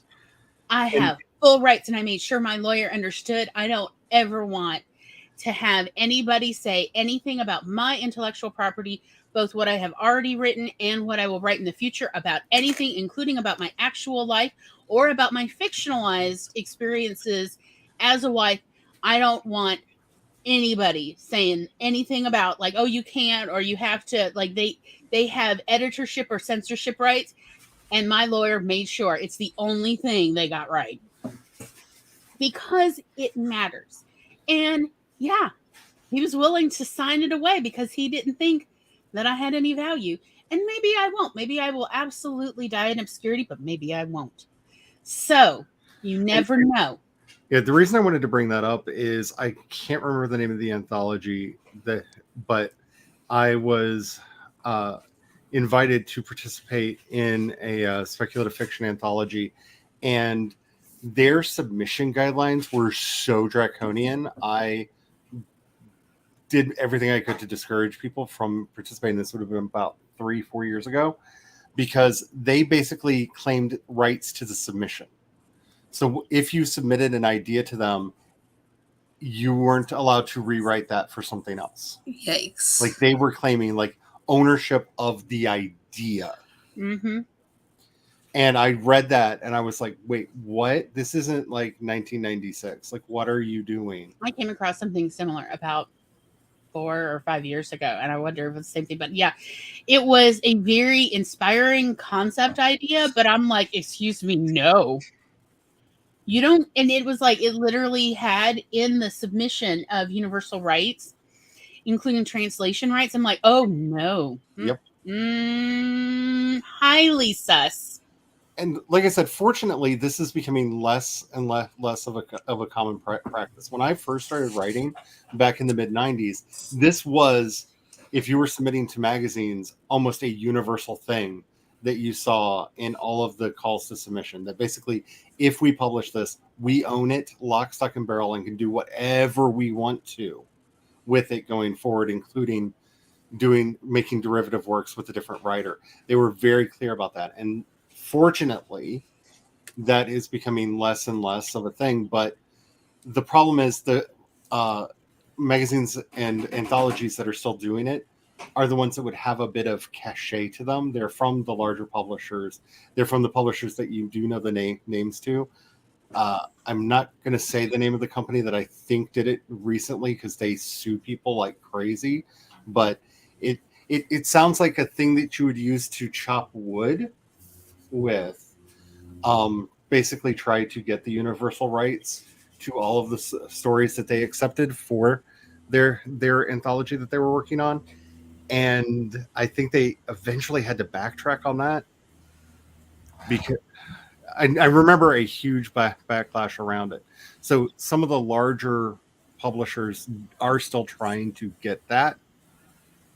And luckily, most of them don't see a value in anthology anymore. And I say luckily because, oh God, the anthologies they were putting out were trash. But so maybe we can get some love back for anthologies. I feel like that's why a lot of love for the anthology did go away. Yeah, say a good anthology is a wonderful thing you go back to again and again. A bad one makes you never want to try them again. Oh, sleeping like the dead. Go just get those squirrels. Be very mindful for what they're asking for, yes, and what you're giving up, even in submission. I also wanted to say before I forget, 3 sites that I have been recommended a lot, and I have started poking around on. Not all of them are free, but I have a lot of friends in the industry have been talking about duotrope.com as a place to find places to submit to, newpages.com as a place to find places to submit to, and almost all of them to a T have been saying that they use Submittable for almost everything that they do. And I am not big in this industry. I am not giving a personal endorsement to any of these services. It's just I've been talking to a bunch of friends of mine because I've been thinking about trying to expand out of indie publishing. And these are the names that they keep bringing up as where they are finding work. So something else I kind of wanted to bring up, and it's beside, it goes alongside of what Laura was talking about with, the short fiction submission, and also just building your brand. And it's one of the secrets to doing this is, so what was Laura's thought process with the book? She wanted to do it. She was doing a passion project. She wants something she could hold that she would love and be able to show other people and go, look what I made. Don't you wish you had made something like this? Would you like a copy? Of just something really cool, unique to her, she made. And the same also with the short fiction of just who's out there, who can I submit to, who will I get accepted by? This was not I need to make so much money this month, how many do I need to submit to or anything? This is pastime, an activity of, curiosity, fact finding. There's no wrong answer. To use a term from a decade ago that probably will shortly go around again, gamify what you're doing with this.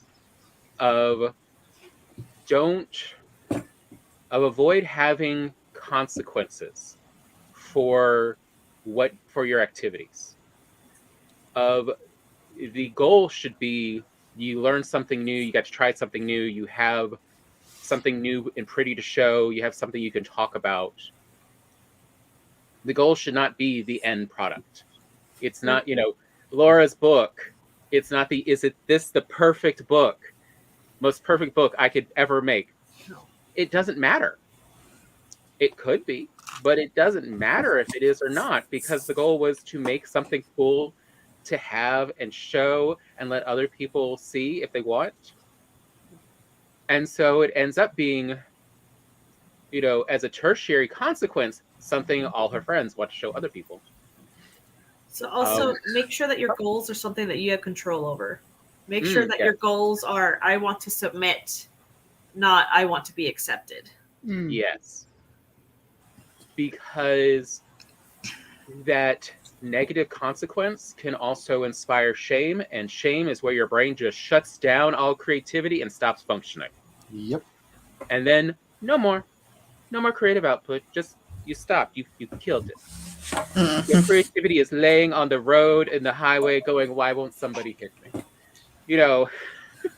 Instead you want it to be running up that hill like your dog every time you take them to the same park of what squirrel's going to be over that hill next.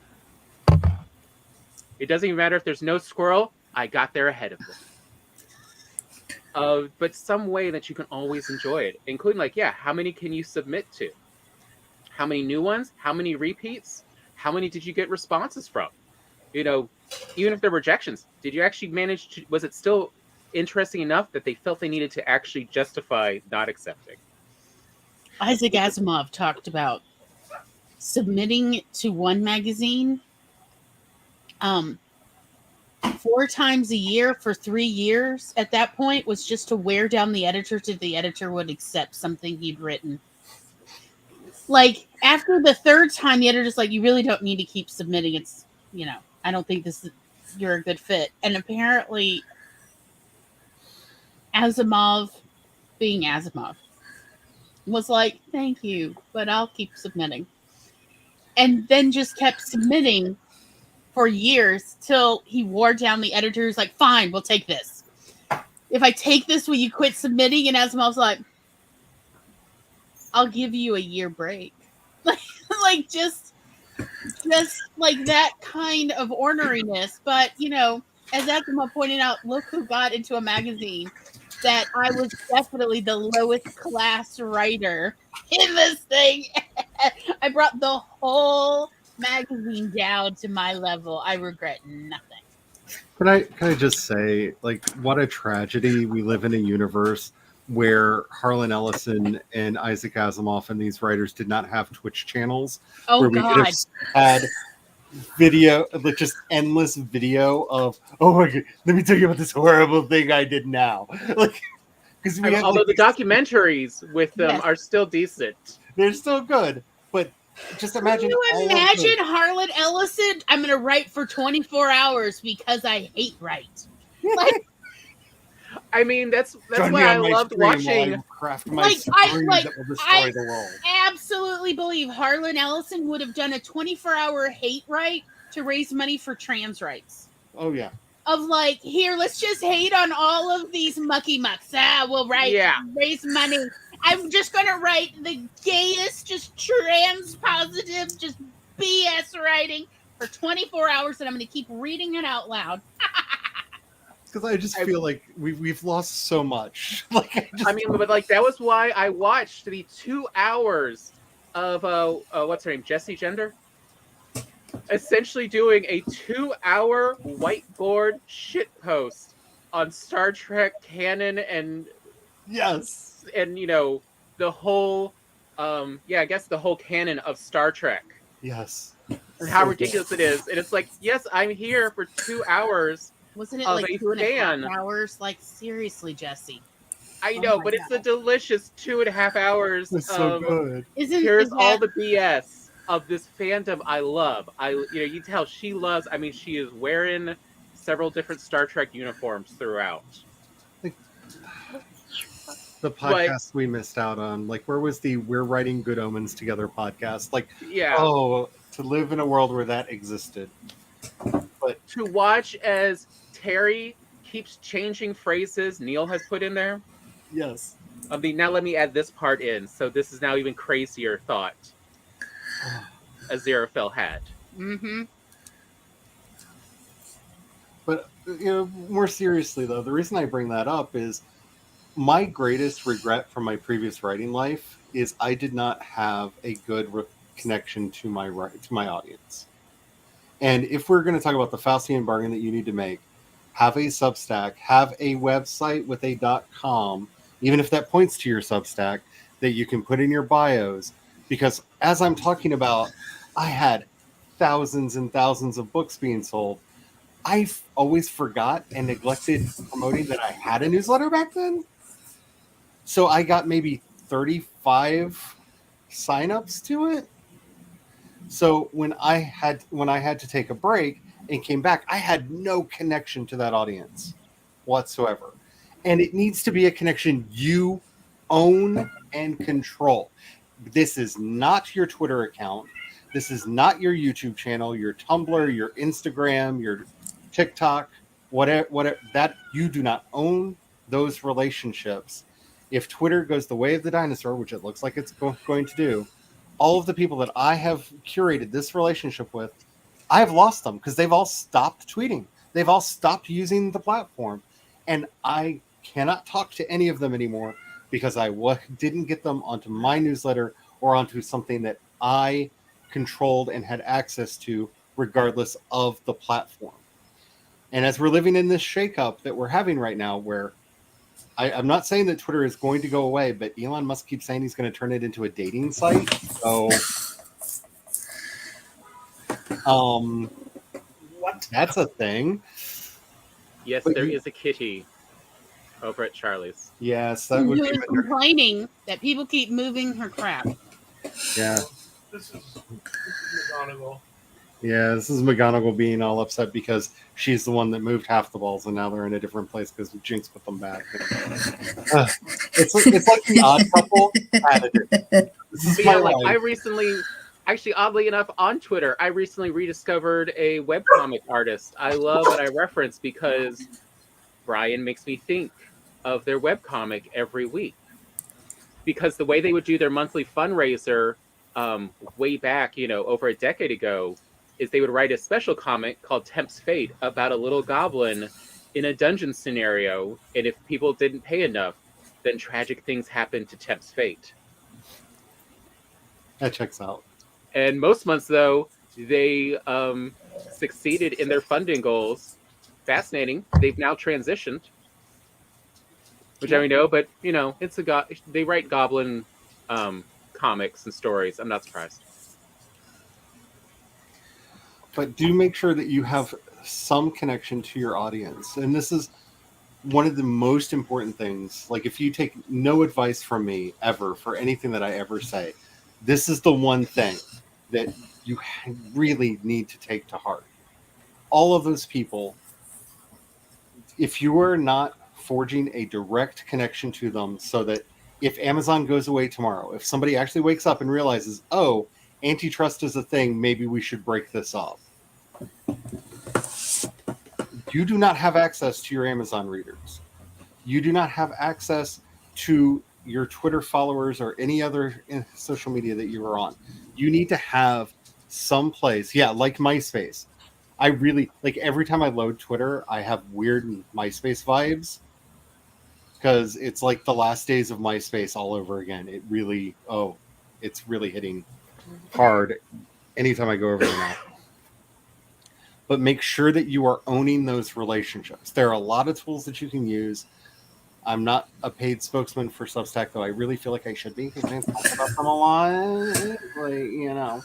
But you know, what I like about them, why I decided to build my platform over there, was I own that email list. If I decide I don't like them anymore, I can export all of my followers, move to somewhere else, upload that list, and I have not lost my audience. And that, to me, it was their biggest selling point. They have other selling points. We did an entire episode about it, which you can go see over on Glory's channel. But you need to own that relationship, and you need to build that relationship up, and be very careful about how parasocial you get with that relationship. But you need to have direct access to your readers. That is the most cliche but vitally important thing that you can do. Because I really wonder, because I have gotten a few emails where people were just wondering if I had died and found something else I was doing and went, oh, "You're still here. Are you ever going to write book 2 for the follow-up to Shine Like Thunder?" I'm like, oh, that's the one they always ask about. But so, you know, a few people have trickled back in over time, but because I did not manage those relationships in a way that I had access to them, I lost them. I'm starting again from scratch. Don't let that be you. Learn from the cautionary tale that is my life. And the reason I say have a .com is a publication may not want you to have a .substack.com address or a .mailchimp.com or whatever, wherever you're wanting to host your newsletter at. But if it's lauranettles.com or whatever, they're probably not going to check to see if that is also on a Substack, right? So having that .com, also it's good for branding, but having a .com that you can put in there does help you get around some of those restrictions of, oh, but we don't allow links to this site. Okay, well, how about a link to my site? Happens to be their site. They're not going to look. It'll be fine. You can get through. But own them. Own those relationships. Because that's really what you're building up here. And again, it's not make sure your goals are stuff you can influence and not something that requires other people. Yep. So it's not how many people have I gotten to add this month to my thing. It's how many interactions have I been able to do. One of the things I think that actually helped us sell 500 copies of our cookbook was in the ads that we placed. So yes, we did place an ad. We purchased a block of the equivalent, our local equivalent to a penny saver. So it was like once a week for 3 months. Our classified would show up, and it was just a little classified. But we sacrificed one of our sentences to be, if you have any questions after making a recipe, we will help you. You know, like that. And in the longer one, so we advertised in the local penny saver equivalent. And then one of my mom's friends in North Mississippi, Ellen Green, ran the Green Book. I do not know if you are familiar with the Green Book. It was a real thing in the 90s. And essentially it was like a coupon book with like buy one, get one free at restaurants and things like that. And you'd pay $10 for the book. And essentially, you know, it was advertising for anybody who advertised in the book.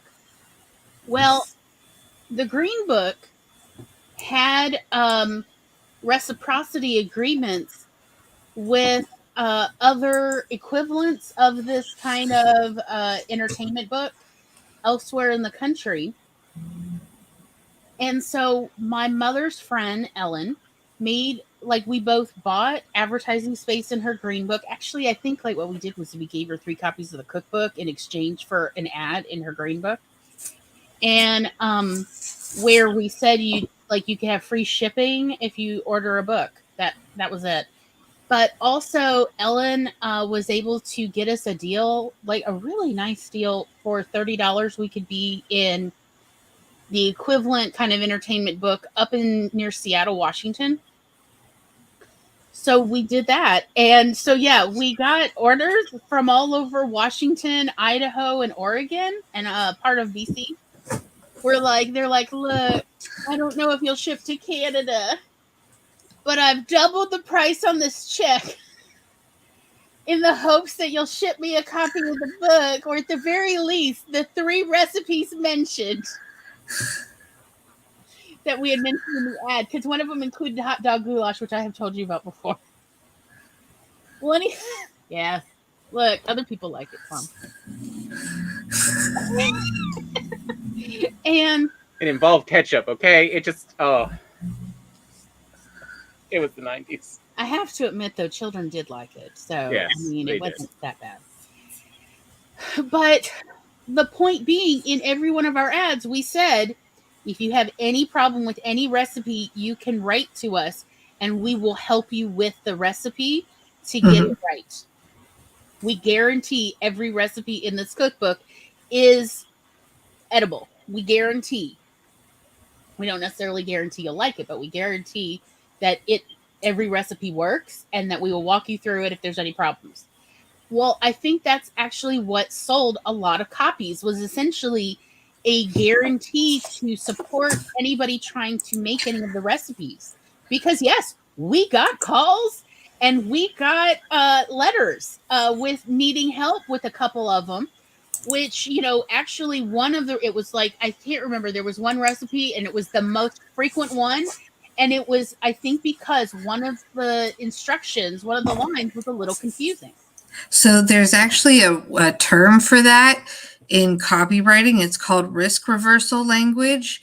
And it's language that helps make purchasing seem easy, safe, and risk-free. Mm-hmm. Yeah. So, yeah, it helped us see that it might have actually been the hot dog goulash recipe, that we had to rewrite because the instructions were a little confusing. My mother had made a last-minute edit that I had not been informed of, y'all. That's right. I'm totally telling her. She's dead, so I can get away with it. So, because I don't have to worry about her showing up. Glory said, but okay, it doesn't matter. But my point simply being, it essentially also just that line about we essentially guarantee all our recipes. If you have any problems, contact us and we will talk you through it, or we will figure out what's wrong.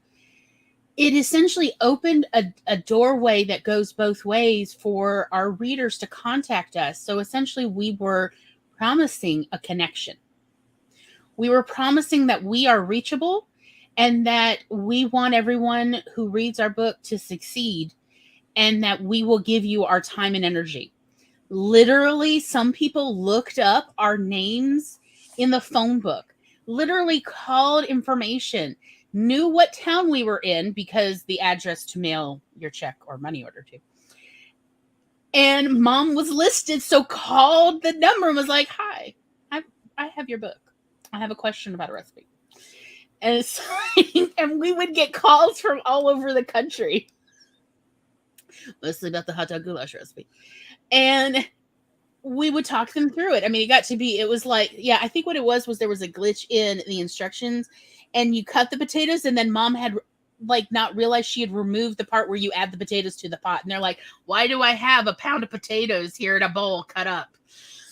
Oh no. And yeah, it's done. And it was like that. It was that kind of like, oh yes. Hi. Yes. Are you calling about the book? Are you calling about the hot dog goulash? Okay. This is where you add the potatoes. Yeah.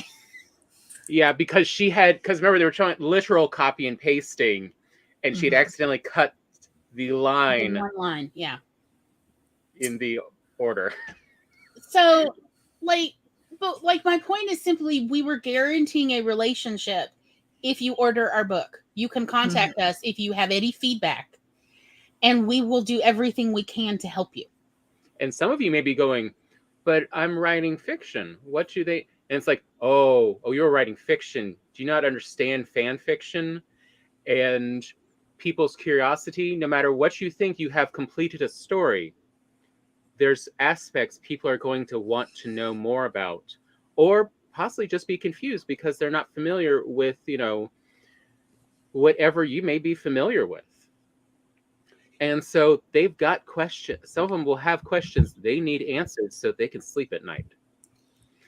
So I wouldn't be surprised if Laura starts getting an occasionally odd question asking, especially for someone that get a little confusing because, especially horror, there's some purposely disjointed storytelling. But like, I could definitely see a few questions about the 1980s story. So to be perfectly honest, I'm going to tell you, as one person, as a published author, as a published journal writer, I'm going to say this. This is my real advice of how to sell books and anything else.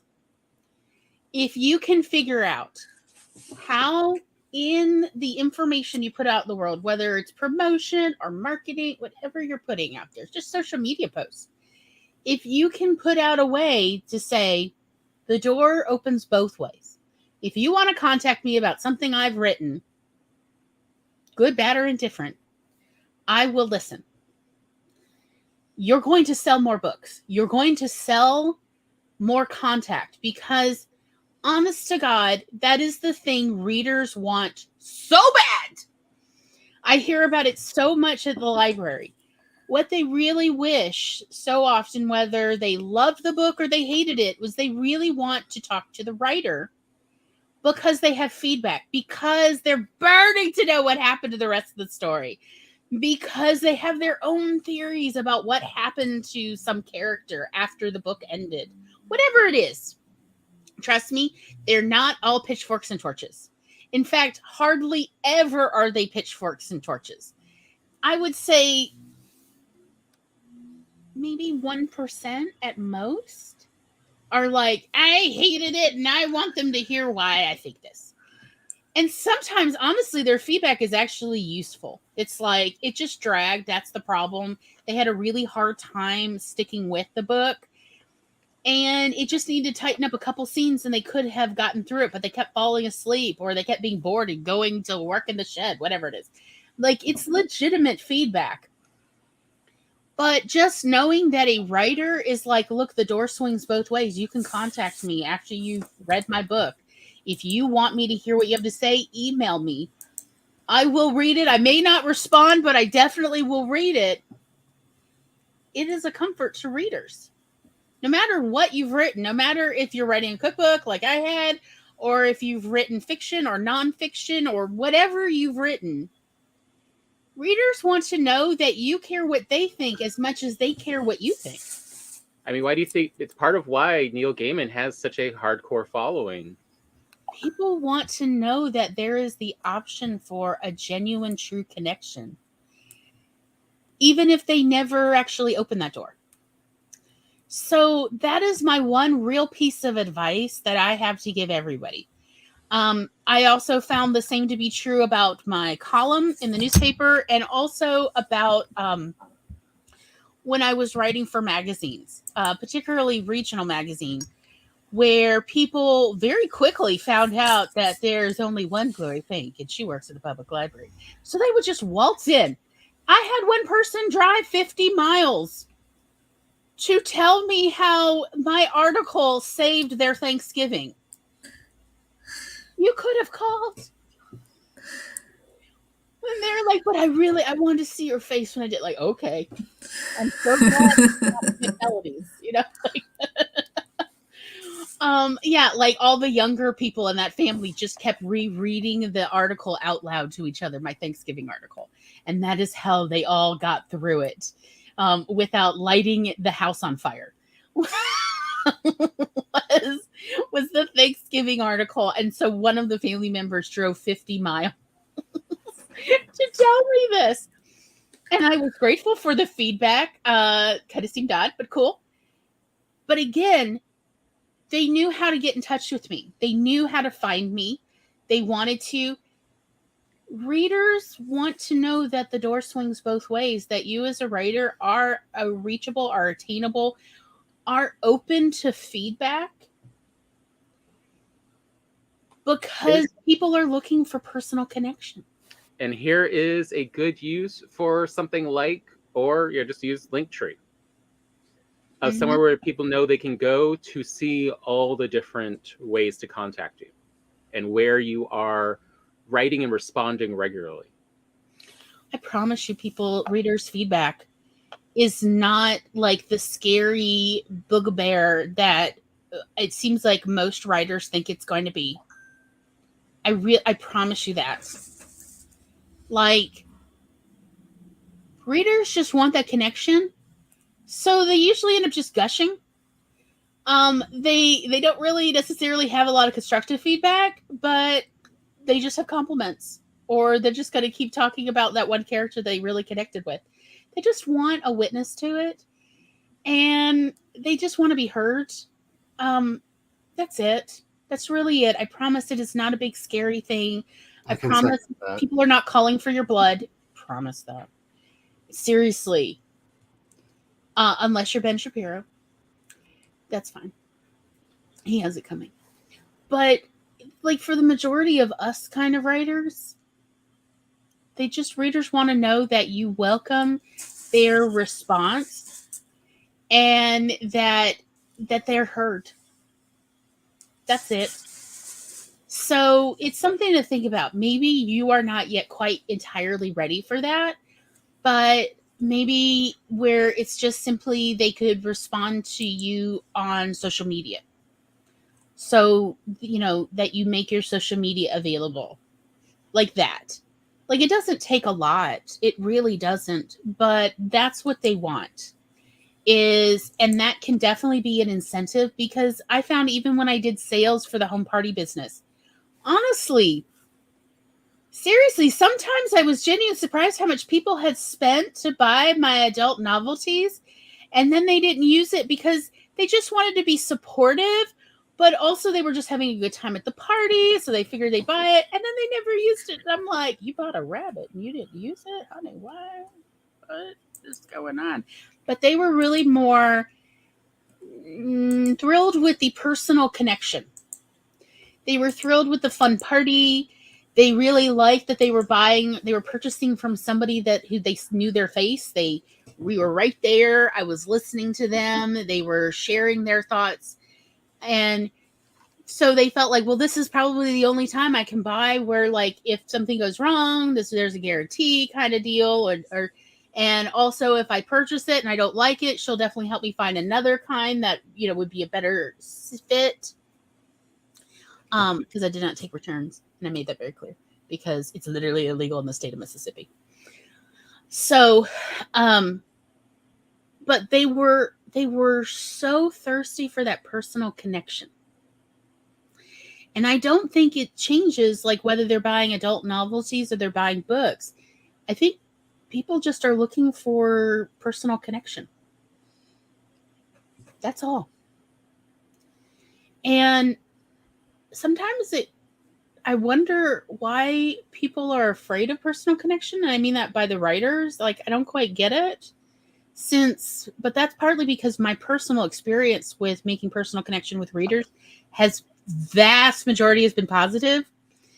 And when it was negative, it was put all over the internet or made the news, the 10 o'clock news. It wasn't like to my face. So nobody saw me laughing at how ridiculous the feedback was. I have been accused of being personally responsible for HIV/AIDS in Africa, even though HIV/AIDS is what was like mutated somewhere between the 1900s and the 1950s. And I was not born until 1979. But yeah, I have been accused of that. So I'm not entirely sure how I'm personally responsible for HIV/AIDS in Africa, since my parents didn't even know each other until the 70s. But again, like, that feedback was laughable. I did not take it personally, because it was just emotions talking. So again, like, just like, you don't need to be so worried about feedback. I know a lot of us have social anxiety. I do too. Most people, if they're going to actually talk to your face, are only going to say nice things.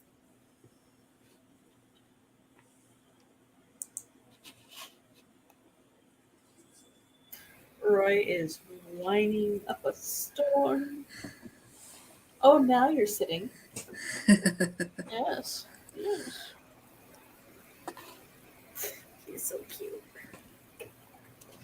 So, Laura, you going to take Roy for a little walkie walk? Yeah. Well, we're going to do a little short bio break. And when we come back, what shall we talk about, y'all? Anybody got thoughts?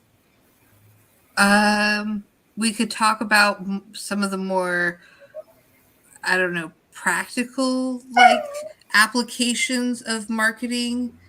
You know, to give people something to take and then start planning their actions. Awesome. Yes. Mm-hmm. Yes, we will talk meat and potatoes. Yes. When we come back, we will talk meat and potatoes. We'll see y'all in approximately 10 minutes. Bye.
Me mana me. Me mana me mana me mana me. Moo-ba-da boop. Moo-ba-da boo-ba-da boo-ba-da boop. Hello and welcome. Megan's still muted. Hello, hello. Tom is in here looking for snacks. That's the rustling you hear. The cookies are in my room. No, actually, I was wondering. If you needed the Lorna Dunes, they're in my room. I've left the pretzels somewhere. I'm assuming in my room. Yeah, like, no. He loves those pretzel nuggets so much, and it turns out the cat does too. I told Tom, this cat is our mother reincarnated. And to be perfectly honest, I like her better as a cat. But yes, Mom, these are the exact pretzels Mom loved as an adult. Were these pretzel nugget things? Mm-hmm. Guess what the cat liked? I'm telling you, my mother came back as a cat, and I am not mad. She's much better as a cat than as a human. I'm just going to say it. CB says reincarnated. I'm not mad. I'm not mad at all. It's just fine. It's so much better. So much better as a cat. I really don't mind it when she comes into my bedroom early in the morning and just like snuggles up on my chest. Like, okay, fine. Is the cat obsessed with your toes? Yeah. Yes. I mean, that is more proof. Yeah, like she's crazy obsessed with my toes and my socks. And yeah, it is a problem. In fact, she's back in the house now. She went out earlier today, but we heard thunder during the break, so Tom let her in because she does not like thunder or rain. And I was like, oh, I probably should cover my toes up again, so she won't try to bite them. Yeah, it took me a while to get back in unmute because I have found a new obsession. The Melodica brothers have released a electronica cyberpunk cover of Ghost Riders in the Sky. Ooh. That is one of the greatest things I have ever heard. I wondered how they were going to deal with the yodeling parts. It is electronic noise squealing through a synthesizer, and I am here for it. All of the yippee. You get theremins, but okay. Oh, I like the way they did it, though. It is. I did not know. Or what is that one? What is that old school one that they used to say was autotune before they admitted it was autotune? Oh, the vocoders? That's it. I was like, oh, what is that word? It's with a V. Yeah, the vocoder. You could yodel through a vocoder. I really like the way they did this. This maybe I apologize to everyone. I love the song way too much, and now, oh my lord, the obsession is born anew. Oh, somebody I saw recently that I just thought of every writer I know and has been on this channel.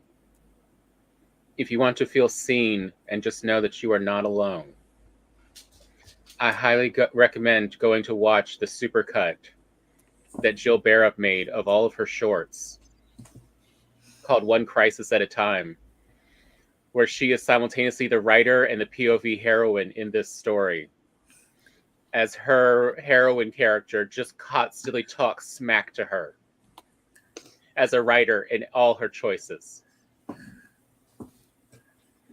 It is perfect. Sounds fun. Down to the very end, extra shorts, where she is now published. She's done reasonably well, and she was up way too late, and she accidentally went to go read the fan fiction. And since the POV heroine has her face, it's awkward. And there's her character now having to talk her down from her just, what have I done to myself? Mood. But yeah, if you want to feel seen as a fiction writer, you'll enjoy, I think it's 45 minutes. It's a full story.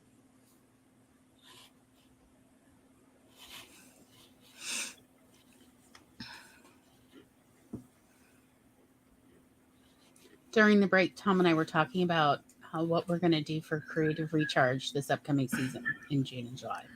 Oh, nice.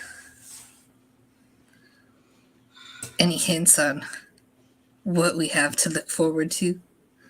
Well, we're like, so one of the things that Tom and I have definitely been both struggling with this year so far is wanting to write fiction, but not feeling up for it. Mm.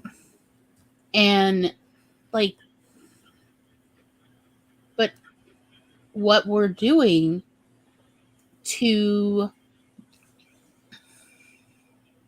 you know, the spirit is willing, but the flesh is weak kind of, you just don't feel it. You're like, oh, I'm tired. Yeah. Tired and maybe even a little sad or even defeated. And what to do to kind of, you know, recharge the spirit. And like I was saying, well, I mean, one of the things I found that actually has been really helpful for me the last couple of months is my Christmas slew of Christmas movies and shows, that it really kind of helps me when I'm feeling a bit hopeless. And that is something that and then I made a sort of an offshoot of it called Cottagecore, which again is a folder of when I am feeling hopeless, is just all that cozy vibe shows, movies. Yes, it does include Anne of Green Gables, the 1980s version, and also Winnie the Pooh movies, as well as almost every version of Wind in the Willows ever. I can't help it, but there is something about Ratty and Molly and Badger and yes, Toad. Oh, he drives me nuts. That just it's just nice. It helps. Even if it is a bit of English propaganda, still it helps a bit. And that is part of what I've been like slowly rehabilitating myself again, back into feeling up for writing fiction. So the one that came out a couple years ago? Yeah. Yeah, I watched it once. It was depressing. It was depressing. He's dealing with grief and it's depressing. I thought the book was better. It's good to have your Embrace the Darkness playlist. Like, I really feel like this is, like, you always know if I'm really starting to circle the drain, because you'll notice I'll start talking about Arnold Schwarzenegger movies, because there's something about watching this man's movies and realizing he had a career. He couldn't act and he could barely speak English, but he had a whole superstar career that makes me feel good. So it's like, you got to start with the classics like Red Sonja and wonder, like, people saw this and said, let's put him in more things.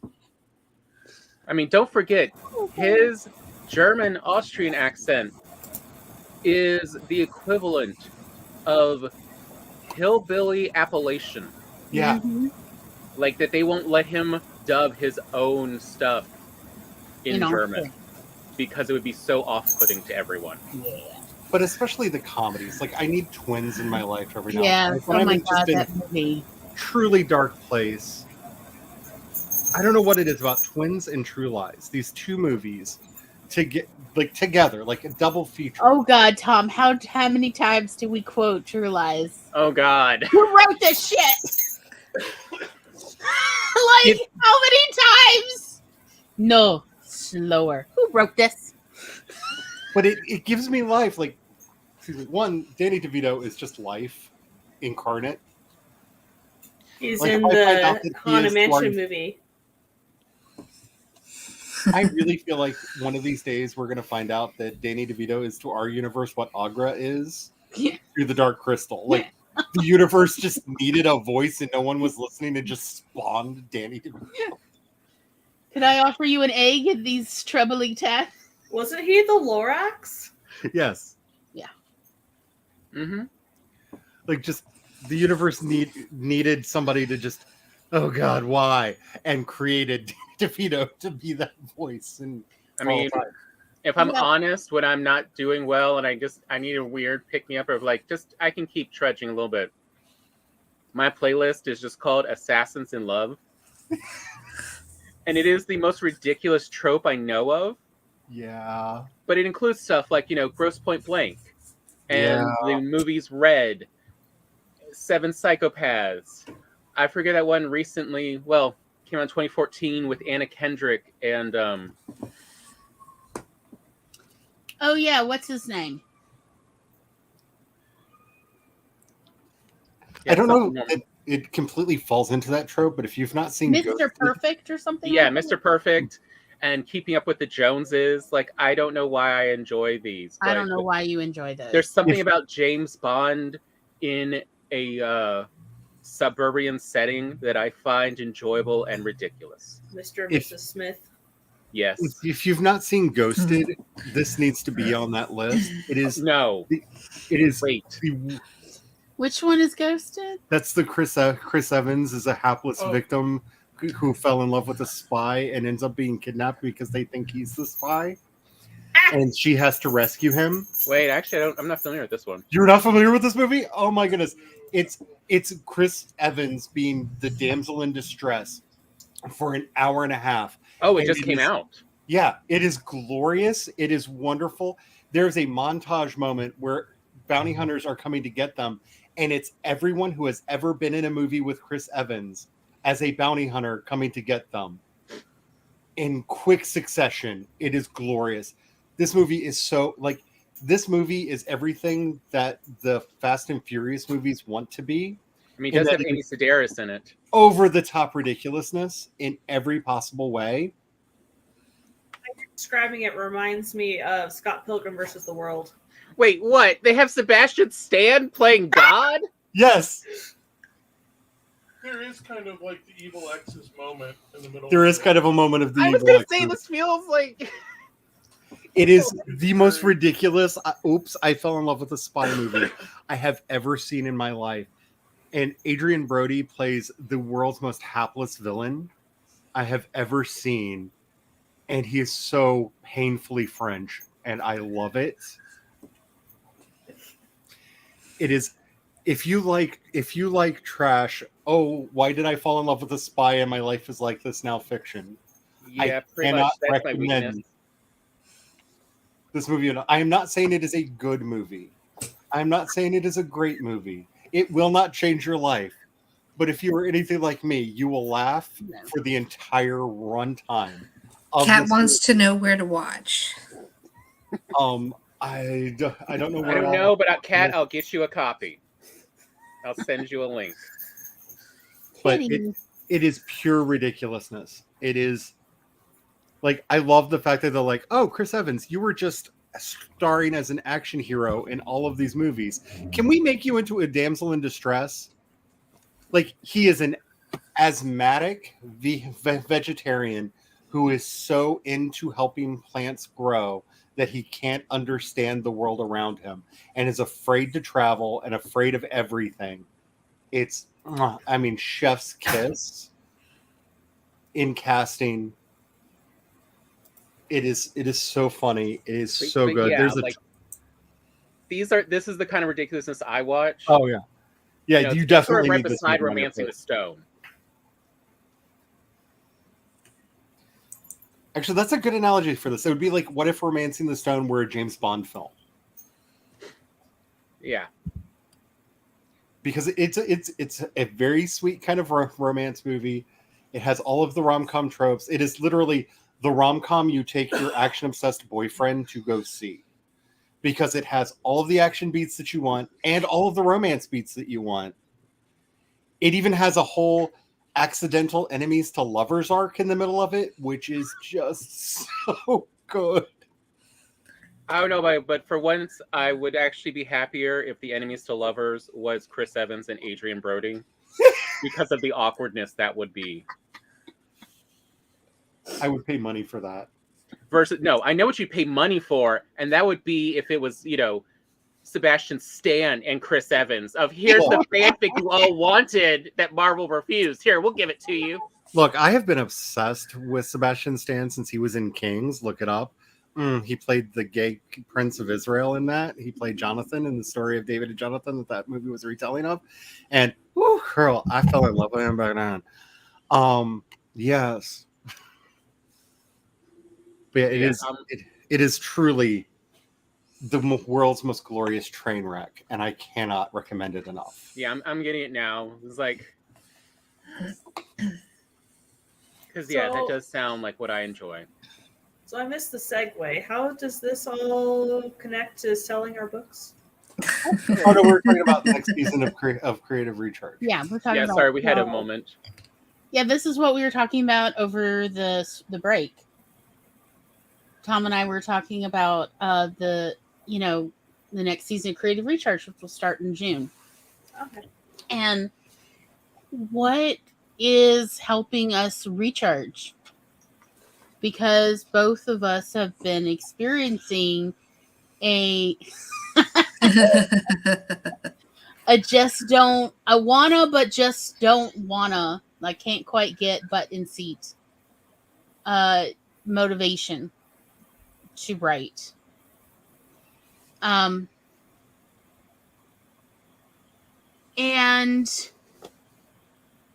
like that's what we were talking about. So like, yeah, I have a folder called Rough Day. And it has movies and things that really help me as well when it's a really bad day. Would this work for everyone? No, of course not. But like the concept would, if you have a list of the kind of TV and movies or books that when you're having a rough day, you can go to just sort of tide you over till you can emotionally be in greener pastures.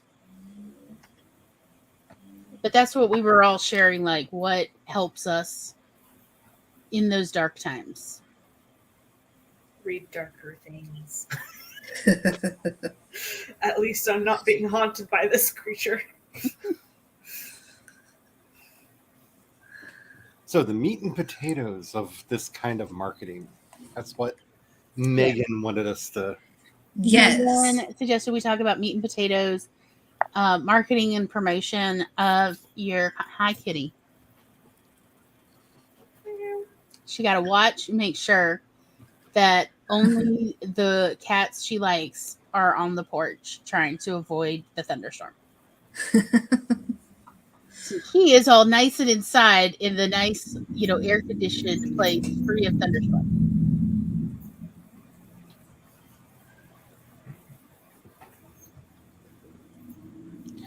So, Go ahead, Megan. I was gonna say, so when I begin with the marketing process, one of the first things I like to do is assess the resources that I have available to me, so that I have an idea of what I can do with the various marketing. So that's going to be how much time you have available, what like extra money you can put towards doing things, any sort of like help you can get from other people or like from the library, resources you can take advantage of that will help you get going. And then you can start to look at like the different kinds of marketing like things you can do. Like for some reason having a billboard is at the top of my mind, but renting a billboard or doing an advertisement, or even just going to like a book festival and selling your book there, and like or marketing your book there. There's a variety of different marketing things you can do to get your book out there. But it helps to know first what you have available so that you don't like burn yourself out trying to get your book out there. And that's, when I was a marketer, that was like the first step I would do, is go over with the clients, like, what do we have? Like, do we have things so that we can create marketing like images and stuff like that? Do we have the tools for that? Yada yada yada. There are like free options, but not everything works best for what you are trying to do or whatnot. So yeah, I'm starting to go off on tangents, so I'm gonna stop here. This is a very Substack thing. I mean, you can do it in other places too, but it works really well. And I know a lot of us have started Substacks lately. Be a part of the community. Mm-hmm. It's the thing that has like really been helping my growth lately. I am commenting on other people's stacks a lot. I am in notes, talking to people, arguing with some people, being a general nuisance to others, and trying to be helpful as I can. And what that gets you is, one, a lot of good conversation if you're dealing with the right people. That's always wonderful and nice to have. But it has also gotten me a lot more recommendations on the site. And for a site like Substack, its real major selling point is its recommendation service that it has. Getting people to add you to their recommended list means periodically the system will automatically send out an email to their subscribers saying, hey, you really like this person. I bet you would like this person.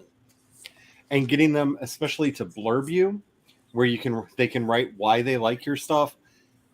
All of that is really powerful. And one of the ways that I've been growing quite a bit over there is I've just been insinuating myself into a lot of discussions that are on the topic that the topics that I write about.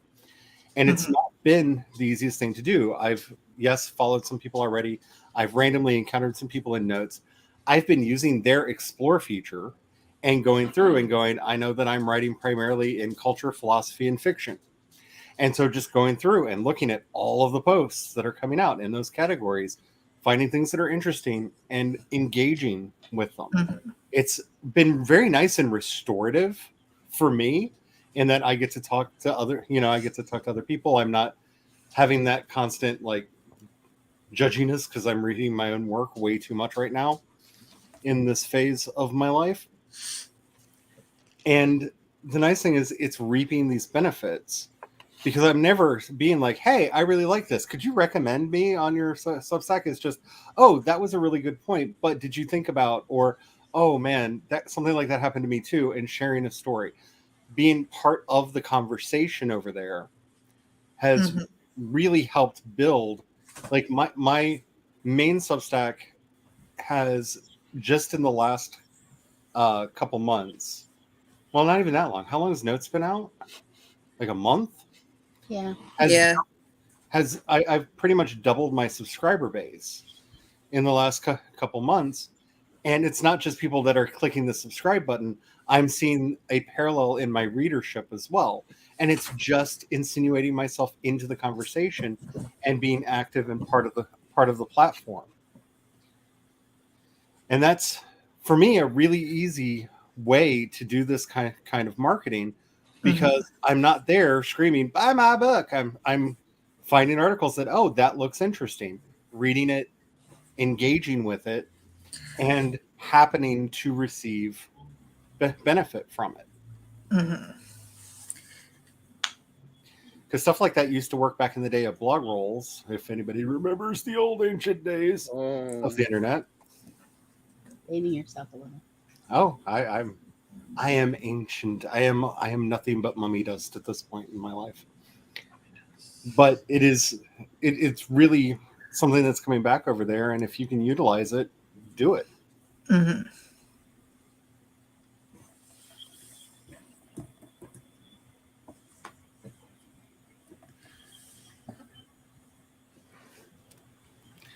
Because it's wonderful seeing, the listenership to the book podcast going up, the readers going up over there. And, I'm very excited to say finally got my first paid subscriber over there from this kind of activity. you know? And that's the other thing. When you're thinking about your marketing, anywhere you can turn on, hey, if you're interested, give me money, turn it on. I'm not speaking to anyone who might specifically be lurking in the chat right now. But I know at least 3 people that might be lurking in the chat where I've had this discussion. I think also never say no to money. Figuring out where your demographics are loitering. Mm-hmm.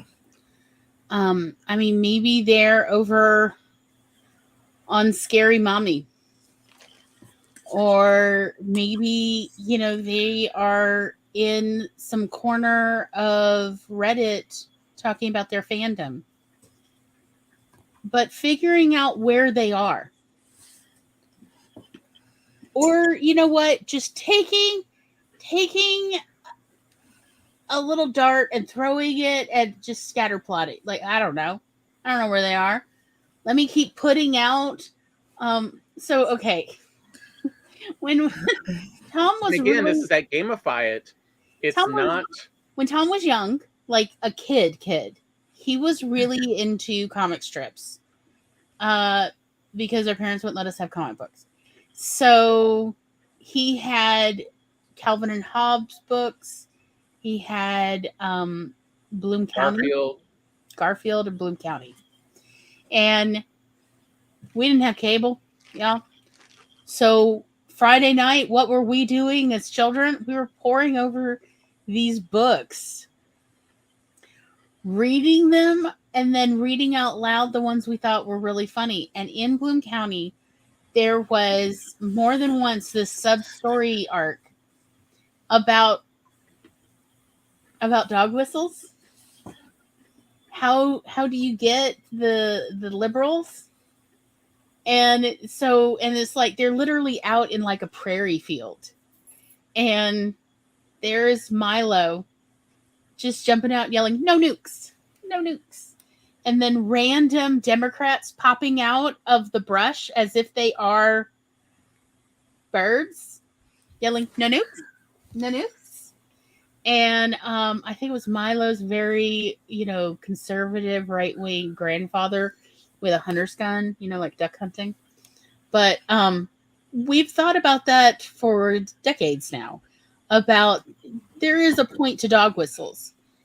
And it is to help in the wild, call to the people you're trying to find. So if you think about what are the demographics that kind of appeal to who like your writing, what are the dog whistles they respond to?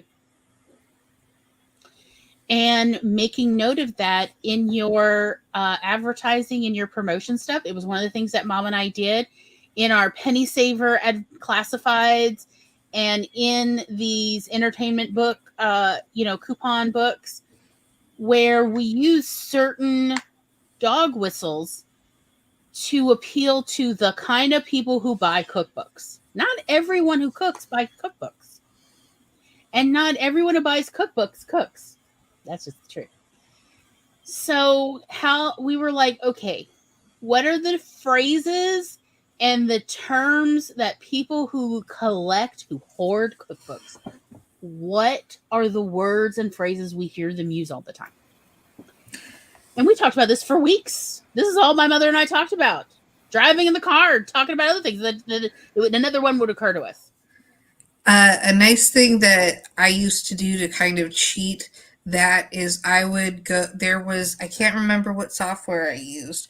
There's software out there, though, where you copy and paste all the like the Reddit posts or whatever post you're looking at into, and then it'll find the key terms that are used frequently.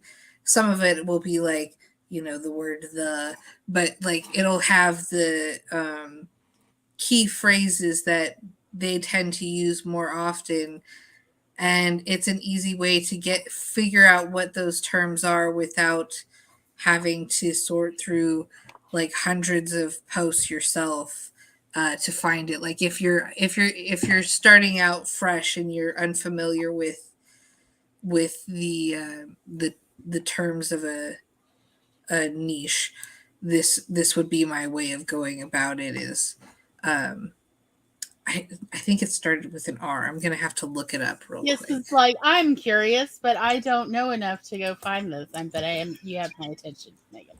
And yes, Tom posted the link to the comic I was talking about. It's in color. You're welcome.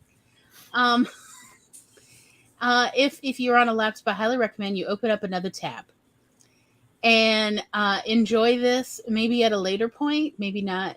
Maybe. But yes, this is 1982. Yeah, Mom would buy these books. They would every year they would publish a new book, or every 2 years or so.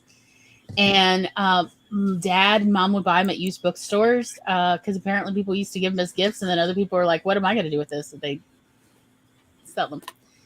Also, Nia is so close to getting a Substack. We're just tipping her in. Yeah, I thought we would go. I thought real quick we would read the discussion going on in our thing about between Nia and Spence. I was talking about this earlier. Newsletters is my weak spot. I'm seriously lacking because I don't do emails. I have a hard time making it click, so I could do the thing. I know it's important, so I am not giving up. Try Substack, Nia. You can give yourself with the blog, that newsletter. Exactly. Yeah, Nia, if you need to talk through on this, I will help you set up and everything, because there's a few things that they have done over there to make this work a little bit better. Yeah, it's very user friendly. It's very, very user friendly. There are a few things that they need to have better how-tos on, like some of the image sizes and whatnot. Mm-hmm. But yeah, if you are interested and you want to talk to somebody, just reach out, because I'll gladly help walk you through it, because I don't know if I don't put all of my faith in them or any one company, but I feel like this is the model going forward, whether people are doing it on Patreon, Substack, Ko-fi, any of the other services. This is the kind of model that is going to be taking over in a lot of ways for publishing. And again, don't leave those pennies behind.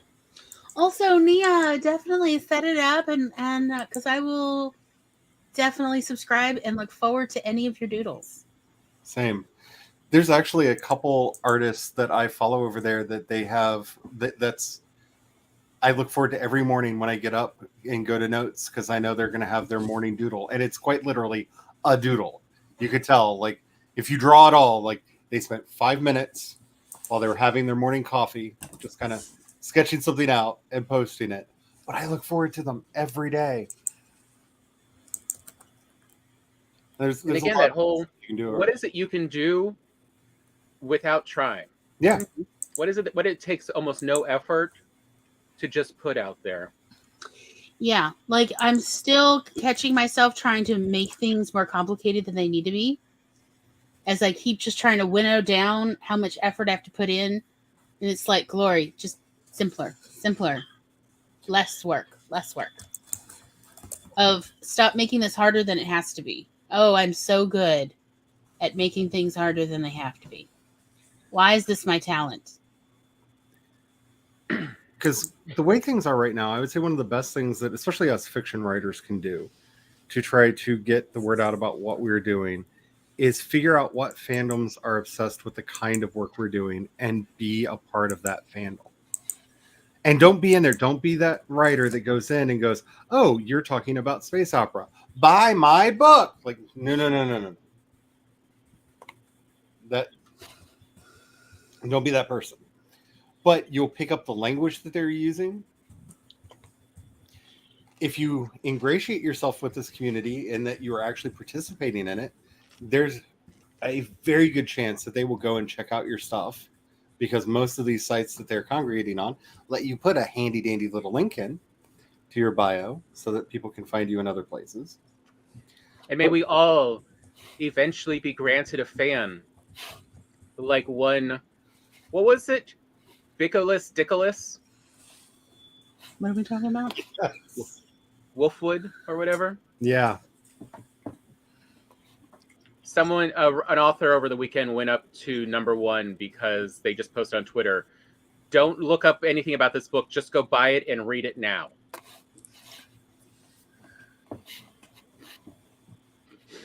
And they had the most ridiculous name.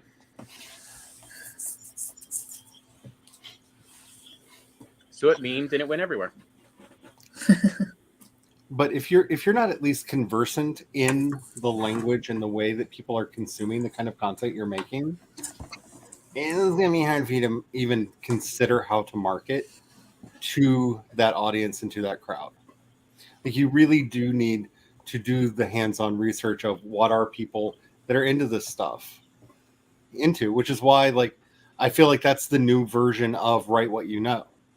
Like, if like the reason I sit back and play around in my two favorite playgrounds so much, which are space opera and epic fantasy, is because those are my two favorite things, and I am in so many communities that are dedicated to those two things.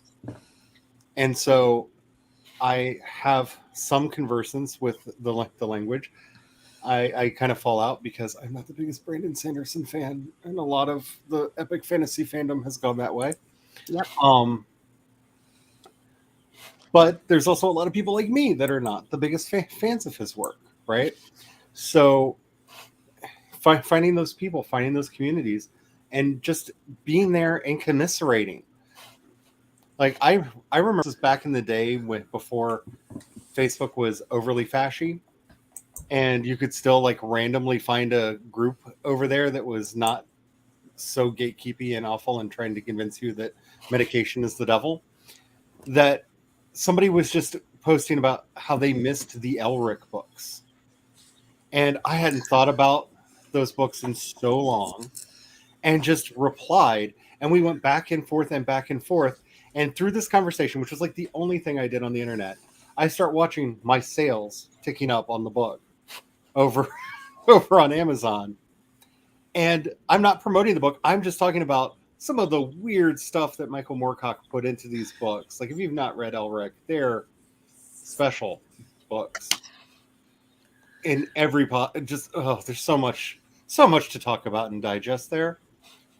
But just remember, Elric is entirely against his will. Yes.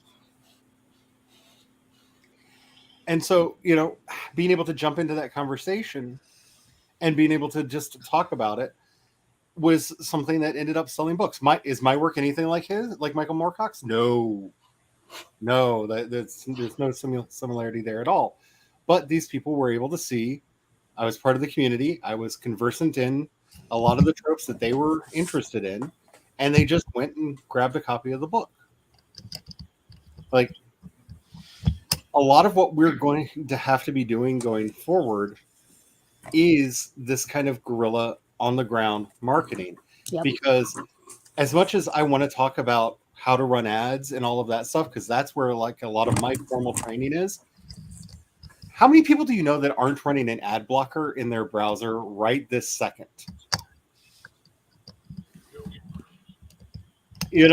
So ads are not as effective. Yeah. I'm running an ad right now through KDP. It hasn't done anything. It has a pain in the butt. I gotta be honest, save your money. It has over 1,500 impressions. Click-through rate of 0.19%. Oh. 0 sales. KDP used to be a really good place to sell ads, and I remember the update where that changed, because they changed the way you purchased the ads to guarantee that they always made money. Because previously, if they were, it wasn't they only made money when you made money model, because they're Amazon and they are evil. But there was a fairly good consistency in who they were showing your ads to, that they were actually targeting the people you told them to target. None of this is true anymore. They changed their ad platform, and I am not a huge fan of it. And that's one of the reasons why I am not promoting ads. If you can super target, if you know a super niche that you're a part of, if you are writing books that will appeal to the certain kind of mom that would be a part of a mom group on Facebook, Facebook ads might be a valuable thing to do. And by that I mean certain kinds of romance and mystery. Primarily romance. But certain kinds of romance and mystery. Don't forget true crime. And true crime. Do you need to reach white women? Right in the true crime genre. But if you're not that laser focused and targeted, a lot of those ads are just not going to perform anywhere near where they used to. And in ways that we would like for them to. And if you don't have the money, if you have to choose between hiring an illustrator to do your cover or running an ad campaign, because let's be honest, and those are about the same amount of money, at least for a simple ad campaign, because ads are getting more and more expensive. Not because they should be, but because they're putting minimum buy-ins. So even if the ads are a couple pennies a piece, a lot of ad platforms now have a minimum buy-in that you have to do. So you have to buy a certain dollar amount of ads and give them the money up front. So put your money where it's best used. And it might be getting that kick-ass picture that you can share over on Instagram and actually get people to share it around and get interest that way. But, I really hate to say it because I am, despite all the impressions of me, because I think Lori can vouch for this because she's actually seen me in real life in public. I am a wallflower. I do not like interacting with people. Okay, I'm going to be over here while people, the people can be over there. It's fine. I'm not a big fan of putting myself out there like that. But I think we're going to have to do that more and more. And I think that's why platforms like Substack are going to be really good for us. If you have not signed up for a Blue Sky account, you need to get on the waiting list now. I'm not saying that it will be the next Twitter, but it will be at least the next flash in the pan that's trying to be the next Twitter. And if you can get in there and market yourself in that initial rush of people that are running around, that will be a good place to possibly attract an audience and get people to at least notice you, because they're slowly letting people in. But finding opportunities like that are going to be your best bet right now for marketing, because they let you do what you need to do. And that's talk about what you love in a way that gets other people as excited as you are about it. It's one of the reasons I talk about World Anvil so much. World Anvil to me is one of my marketing budgets,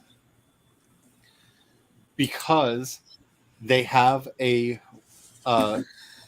explorer feature that lets people randomly find worlds in there. I do have people randomly coming through and finding stuff. I participate in challenges over there to boost my viewability over there. And like we were talking about earlier, that idea of repackage your waste. I'm writing all this world building stuff anyway. So it's worth my time and energy and effort to put it up over there, because I am passionate about world building. No one goes to World Anvil that is not passionate about world building. So that is a place for people to find what writers like me are doing. So finding those places is so important.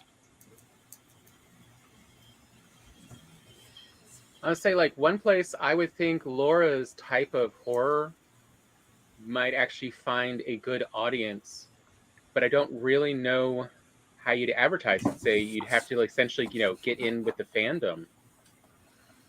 Is the shared that shared universe that's essentially a public domain. The Cthulhu Mythos. No, the Foundation, the Three Letters SCP. Foundation. That's it. Yes. SCP. Those are definitely your speed. If you because and I like SCP stuff, so it's, and I like what was it, the Vulcans YouTube, I think, who essentially does these as mission briefings for different SCPs. And like they're fun, and yeah, they are the same kind of similar short story. And it's a bit of a mystery. You don't know what's going to happen in this type of story. It's always a surprise.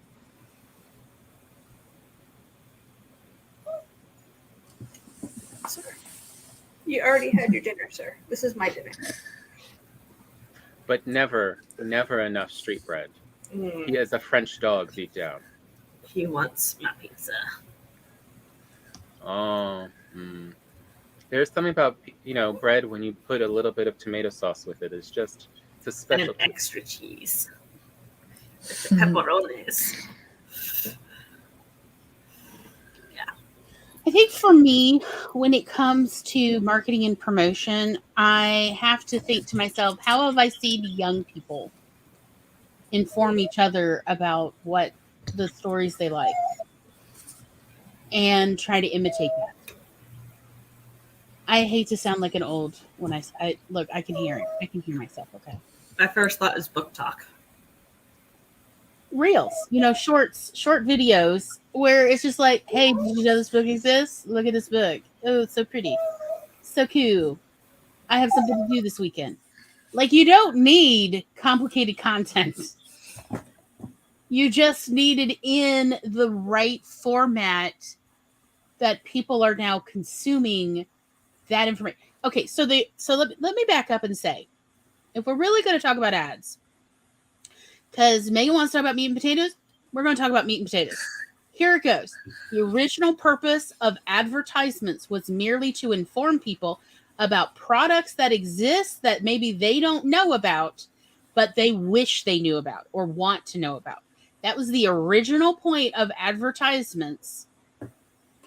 And people loved to read advertisements back when they were just meant to be informative of, hey, here's why you need to know about this new kitchen soap scrubbing powder that we made.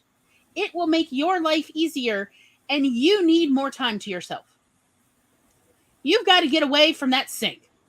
You deserve a life that is not sink-centric. So here it goes, ma'am, sir, whoever is scrubbing the pots. Here we go. And like literally, y'all, when I was a teenager, the Oxford Public Library had all of these old Sears Roebuck catalog reprints, and they had all these old magazine reprints. For some reason, it was really popular in the 60s and 70s to reprint stuff from like the 1880s and 90s. I don't know why. It was the thing. And even like it matched the furniture.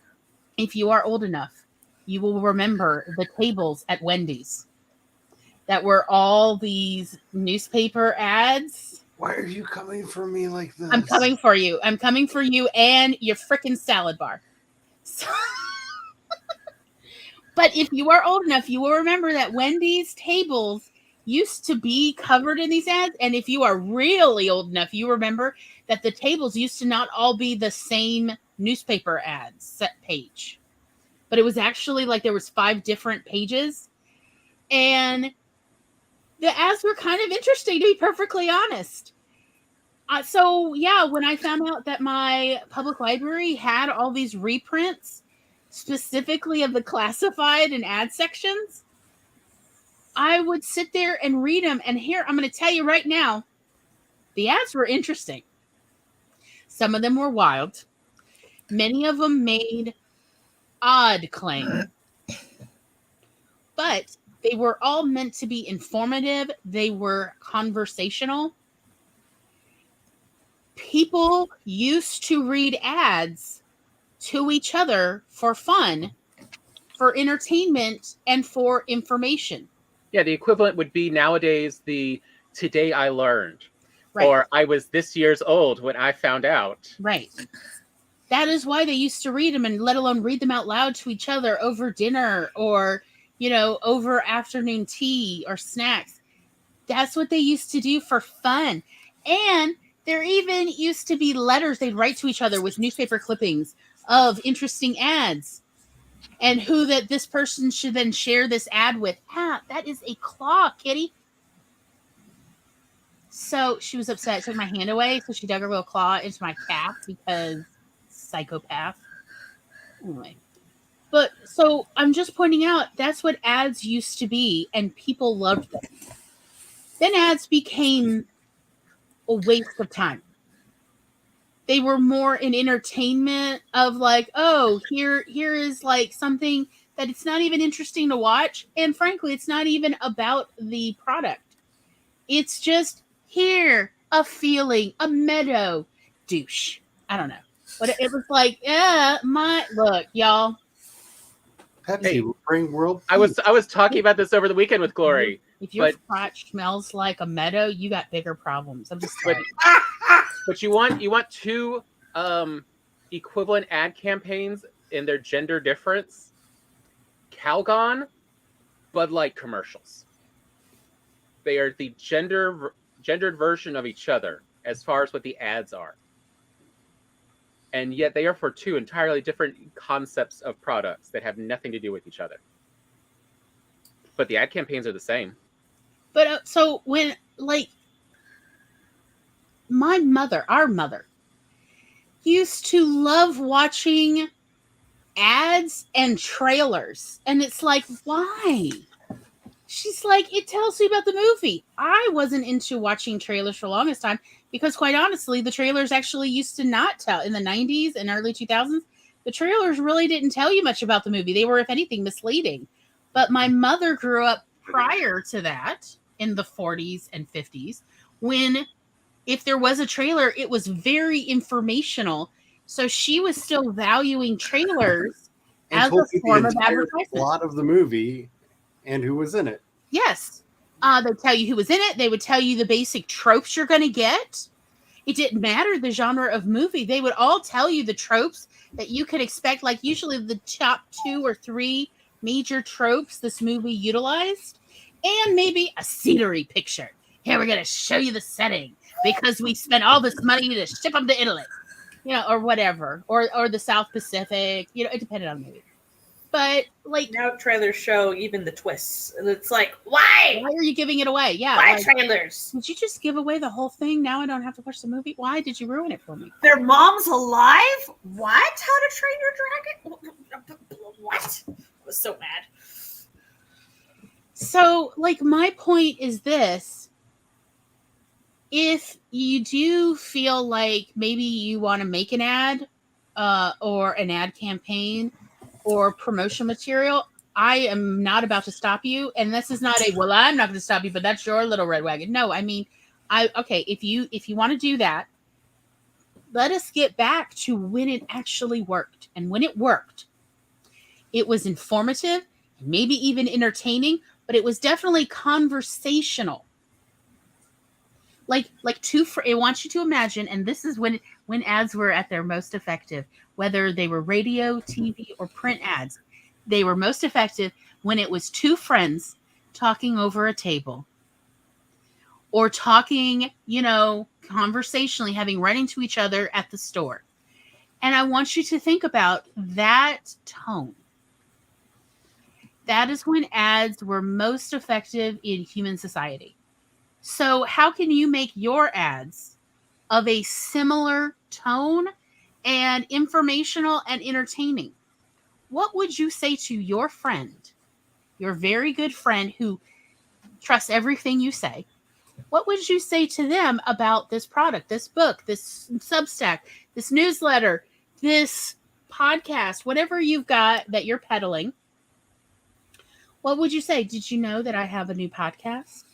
And we try to make it informative and entertaining and very conversational, like you're just hanging out with friends in my living room. Bring snacks because it's 3 hours. That is what I would say about this podcast.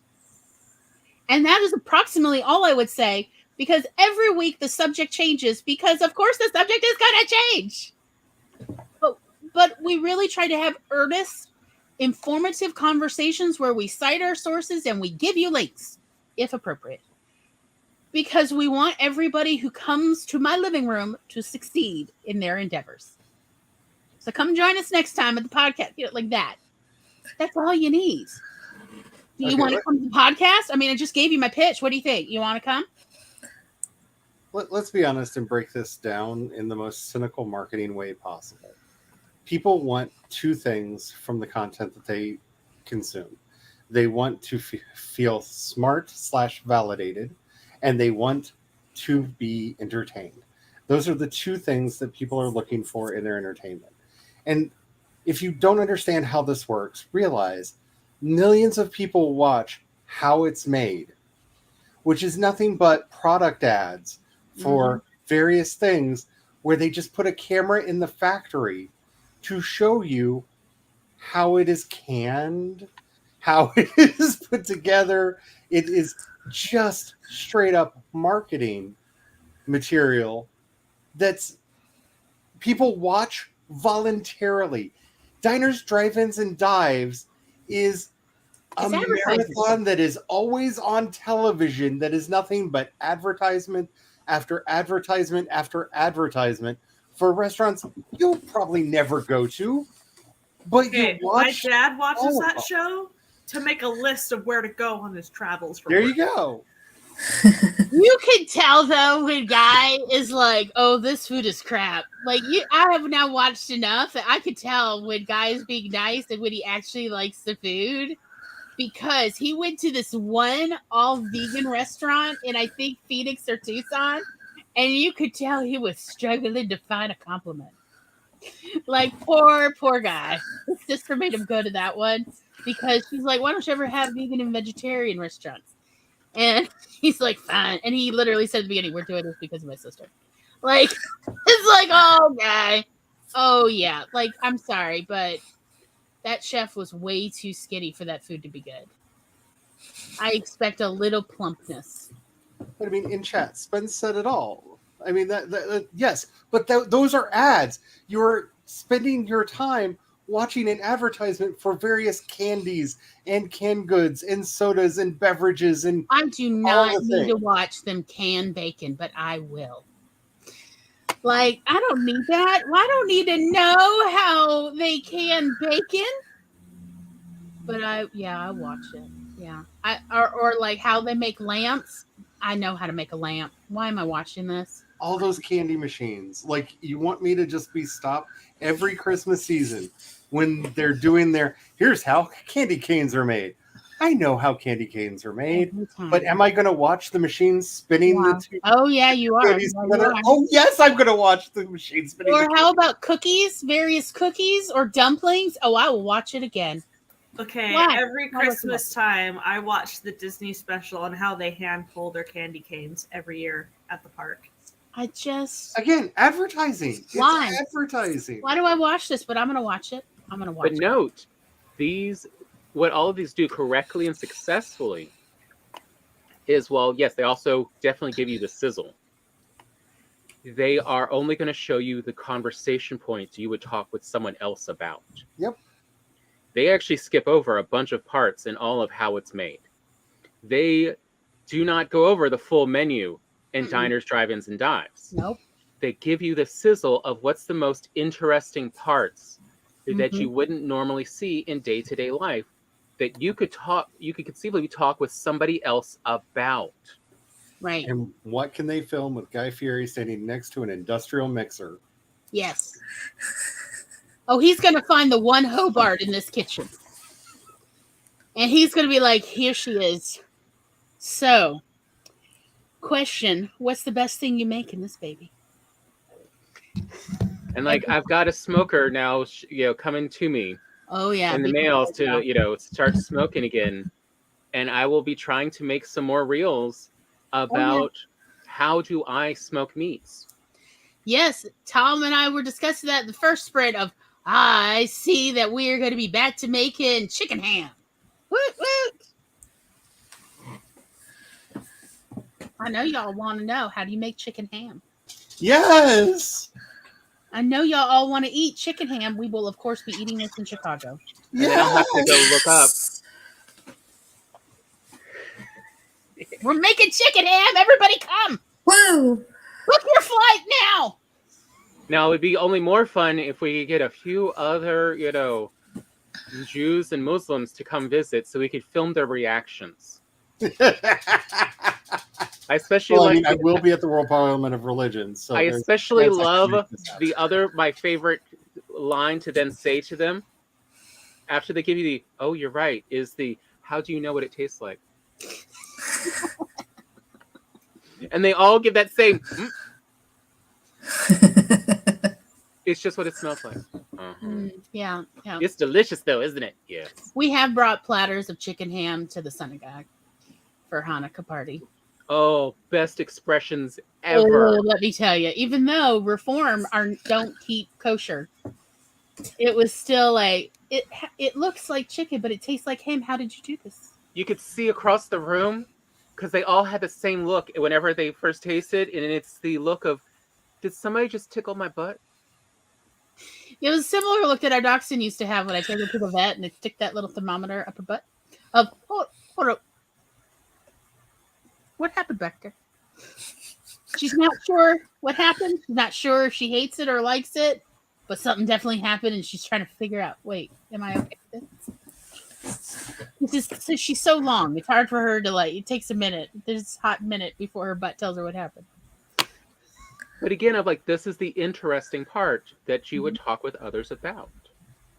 And that is, in your ads and in your reels and just in your community posts, this is what people are interested in. Is what can they talk to someone else about and sound smart or informed? Including, did you know mushrooms can do this? Or have you ever read, Mythos? Have you seen the new updated stuff that's not racist? It's actually really interesting.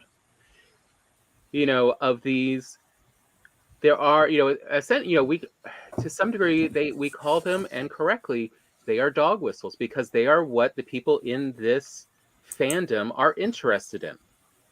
If I or anyone says they are into Doctor Who and they are a genuine fan, they know the question another fan will immediately ask, whether they want to answer it or not. Who's your favorite doctor? Yep. And if you don't have an answer, because the correct answer is it's whichever one you want it to be. There is no correct. It's just, there may be a bold choice. Tell me why. Yes. Do you like the Eighth Doctor? Go on. Right. Every time I hear somebody say Colin Baker, I'm like, oh, we're sitting down. But it's to be shared. Why did you say Colin Baker? Yeah, but it's Are you just trolling me? But yeah, that is part of the dog whistles of the fandom.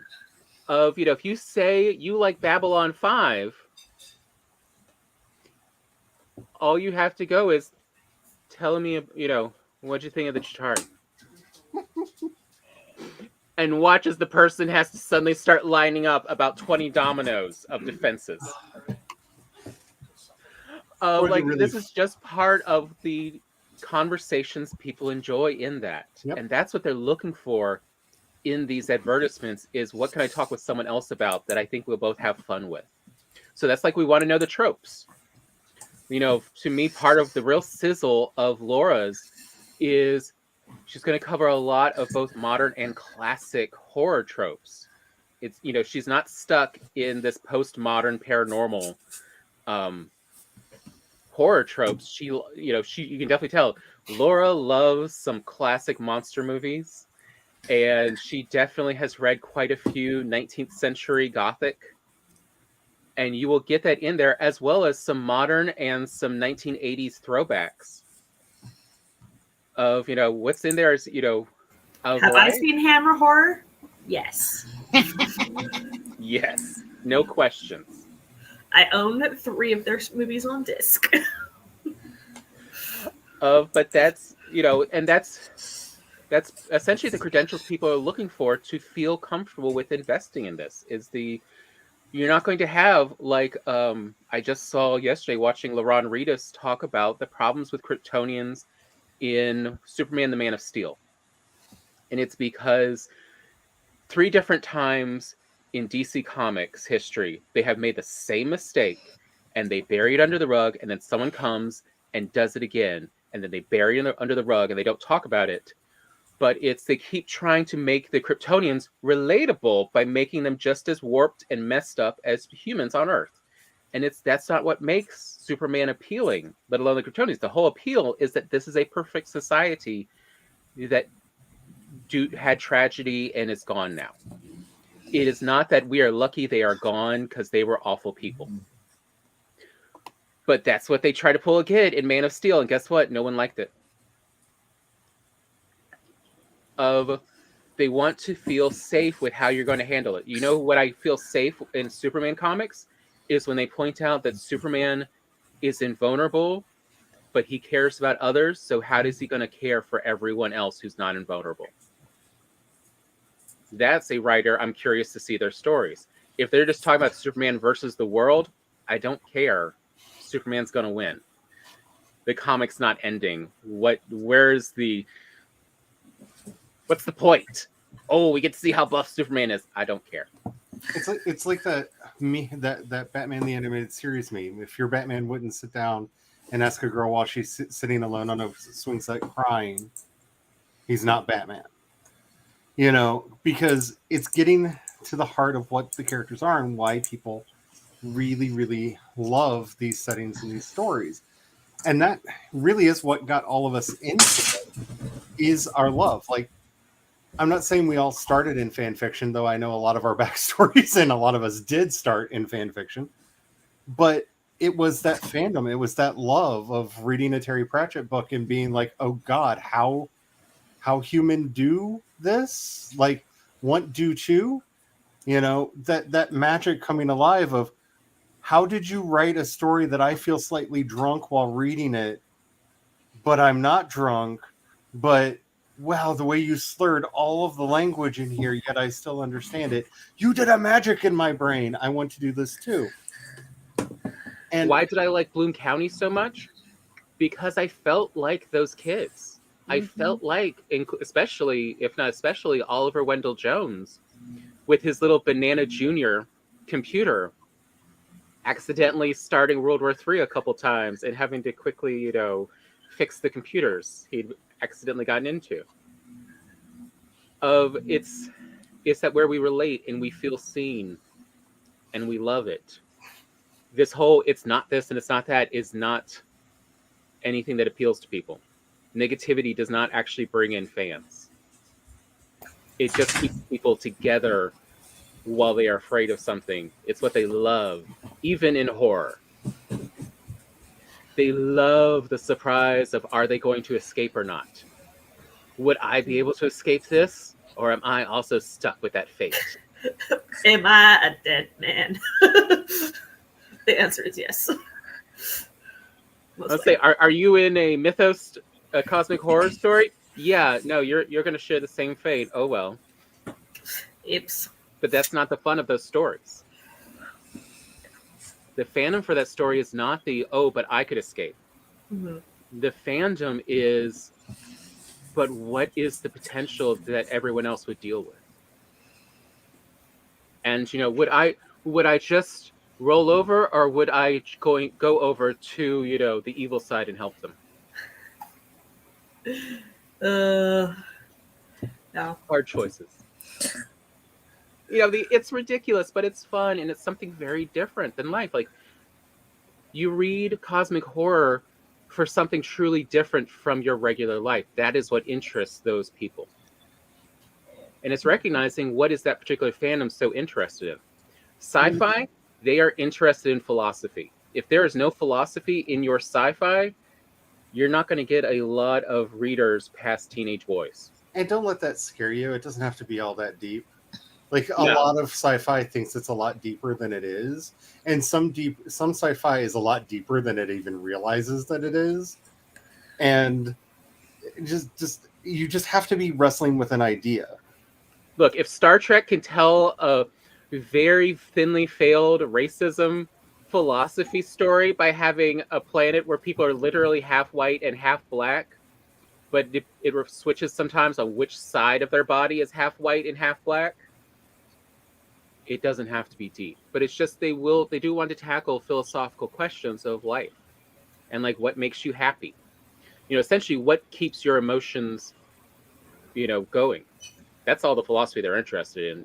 The ethics and philosophy of what is intelligence, what is a human, and can a AI become sentient enough to like have rights and things like that. Is war ever justified? And if you want to see like how this works, and I don't recommend it really, but like seasons 1 and 2 of Picard didn't have any of that philosophical underpinning to it. They were just like, I don't know, people like to see these people running while pew pew and save the galaxy, maybe. And then season 3, they're like, oh, they like to wrestle with things, and they did what was honestly the best thing that they could do with the property. It is a meditation on family, friendship, and nostalgia. When it is good and when it is bad and when it is truly harmful, and broke it up over the course of the series.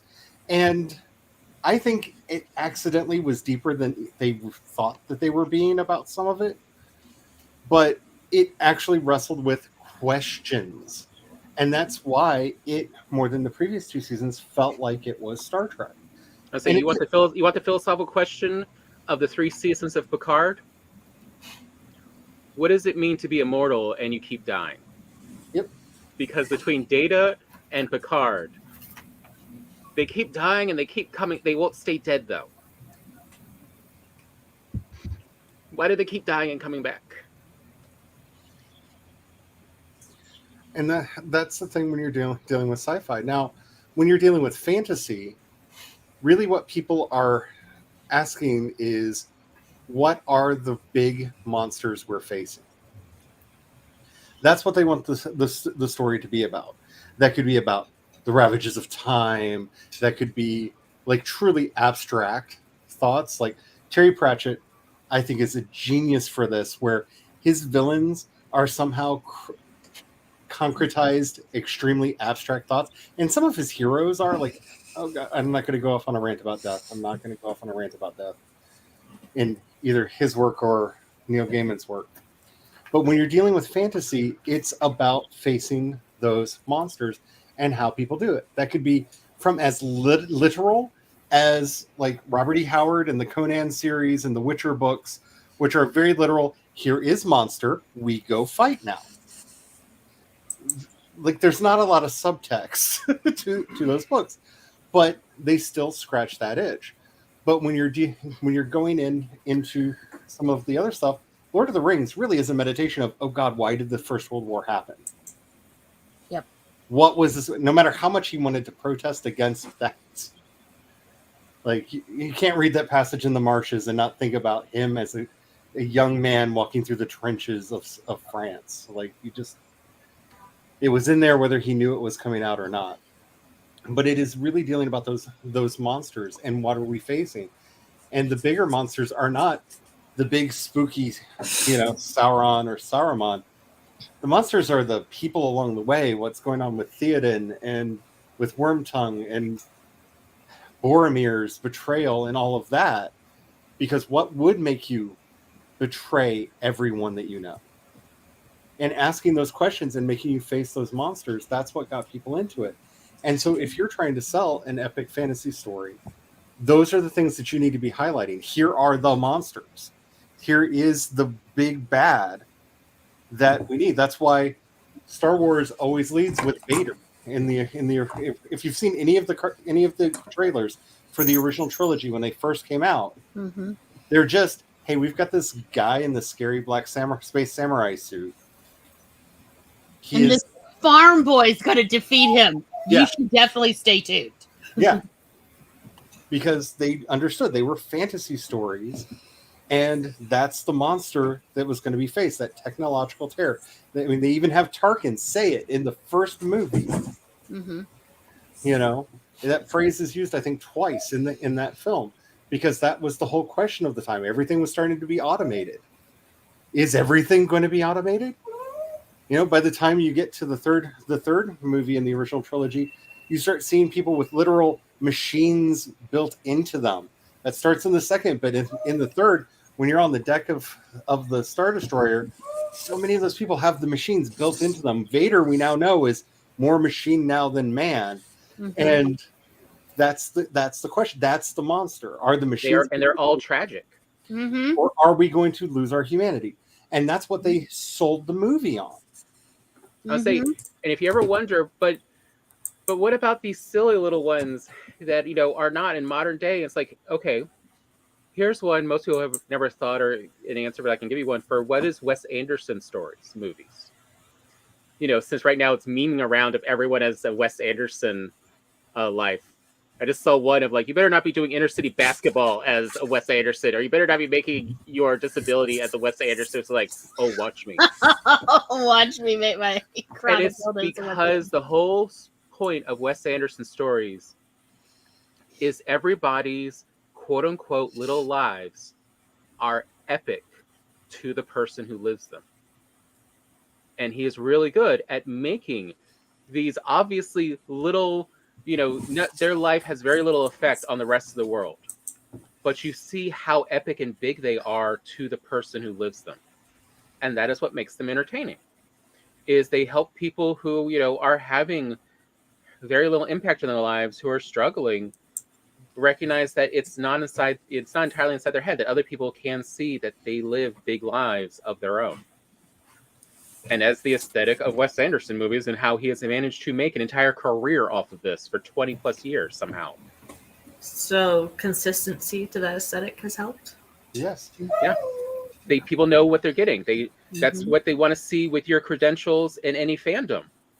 And why, if you can get into that fandom and go, I'm also writing a story in this genre type, people will be interested because they know they are safe in those hands. Gloria and I were joking over the weekend after we watched one episode and we saw one of the showrunners for on Disney. They just released a little limited series of Dr. Tooth and the Electric Mayhem series. And we saw one of the producers and writers is Adam F. Goldberg, who also did a TV show about his childhood called The Goldbergs, set in the 80s. And in there is literally a story of he wanted to do about Dr. Tooth and Electric Mayhem, of how much he loved them. And he wants to do a story like this. And guess what? Teeth. I've been trying to be nice for days. It's Dr. Teeth. Dr. Teeth. Sorry. He's got more than one. I know. The brain hears something and it just... But yeah, like essentially the Muppet version of the Parliament Funkadelic, y'all.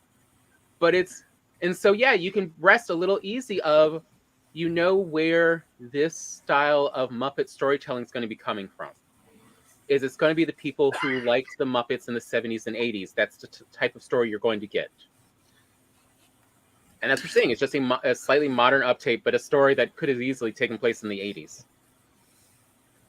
Of, the Parliament Funkadelics, and, they owe... How hard would it be to get all of these great musicians to make an album when they are all a bit ADHD? A bit. Reminds me of that Phineas and Ferb episode where they try to get the band back together. Exactly. Yeah. But that's all we want to know, and that's why the advertisements that work is, here's what you're going to get, here's the type of story you're going to get, and here's what that person enjoys. We want to know that about you as a writer, of what is your background in this? How do you approach it? Do we feel like this is the type of story we want? Are you a classic stylist, or are you trying to bring another entire genre into this with just a style of the main genre? And I think the best way to kind of wrap this up is, don't think that you have to be subtle about this. One of the biggest movie franchises in the world right now is the Fast and Furious movies. Where is it the 10th one that's just about to come out? Yeah. And what the theme is. Don Toretto has stated it in every movie that they've done. Even in the mid-credit scene in the second one that he wasn't even supposed to be in. Family. It's all about family. And whether that actually holds true to the story that's being told, you can easily convince yourself, yes, they're all there for the family. And every commercial is, we have to do this to save the family. Because they know that's the theme of the movie. That's the thing that keeps bringing people back. This weird found family of car street racers turned international espionage thieves. Oh, people thing, but that's the thing that they always hammer home, is that theme of it's about family. They're coming for the family. What would make Toretto betray the family, right? Because that's the theme, that's the selling point.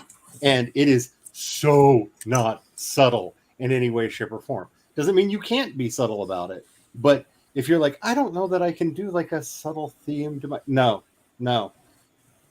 It's They've also made about who has the billions bigger of guns, dollars.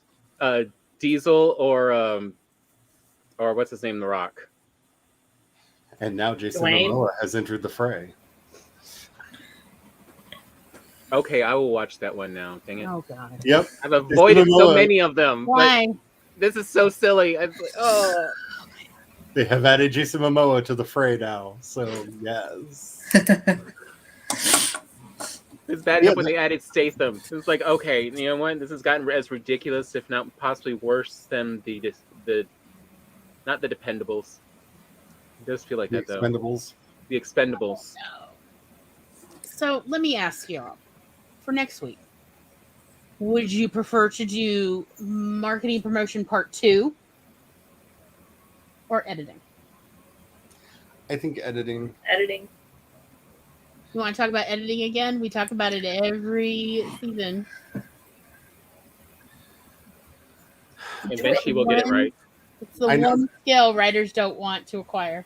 I know this is a shock and a surprise, and everyone is going to gasp when I say this, but because of my experiences over on Substack, I have some very different ideas about what editing means.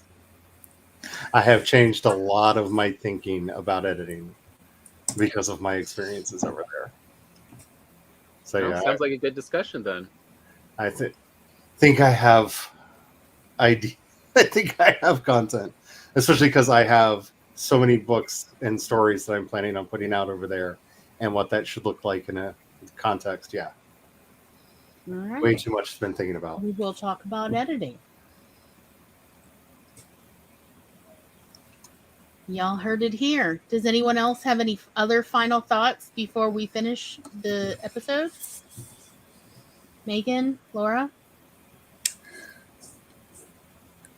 No, the one thing I forgot to mention was, and this kind of was relating back to something Tom was saying, but when you are writing copy for like an advertisement or any sort of sales purpose, one thing when I critique sales copy, the one thing I look for is, does it answer readers' questions as they're having the questions? So like the first question they might have is like, why is this, like, how is this related to me, and like what, like, why should I read this?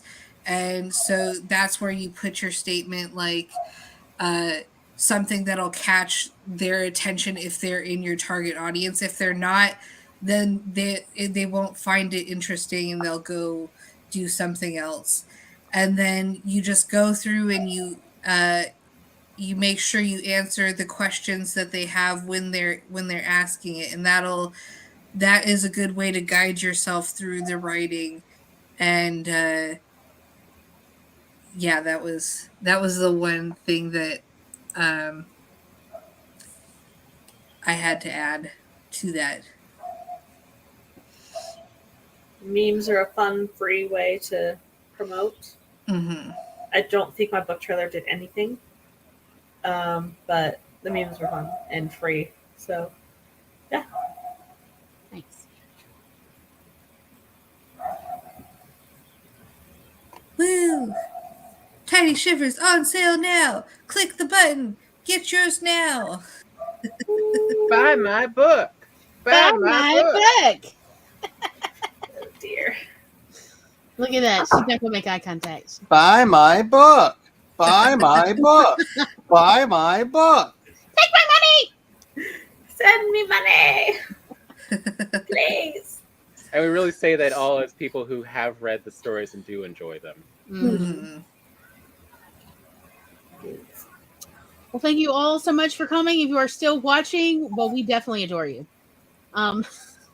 Next week, we are going to talk about editing because our writers have more to say about editing forever.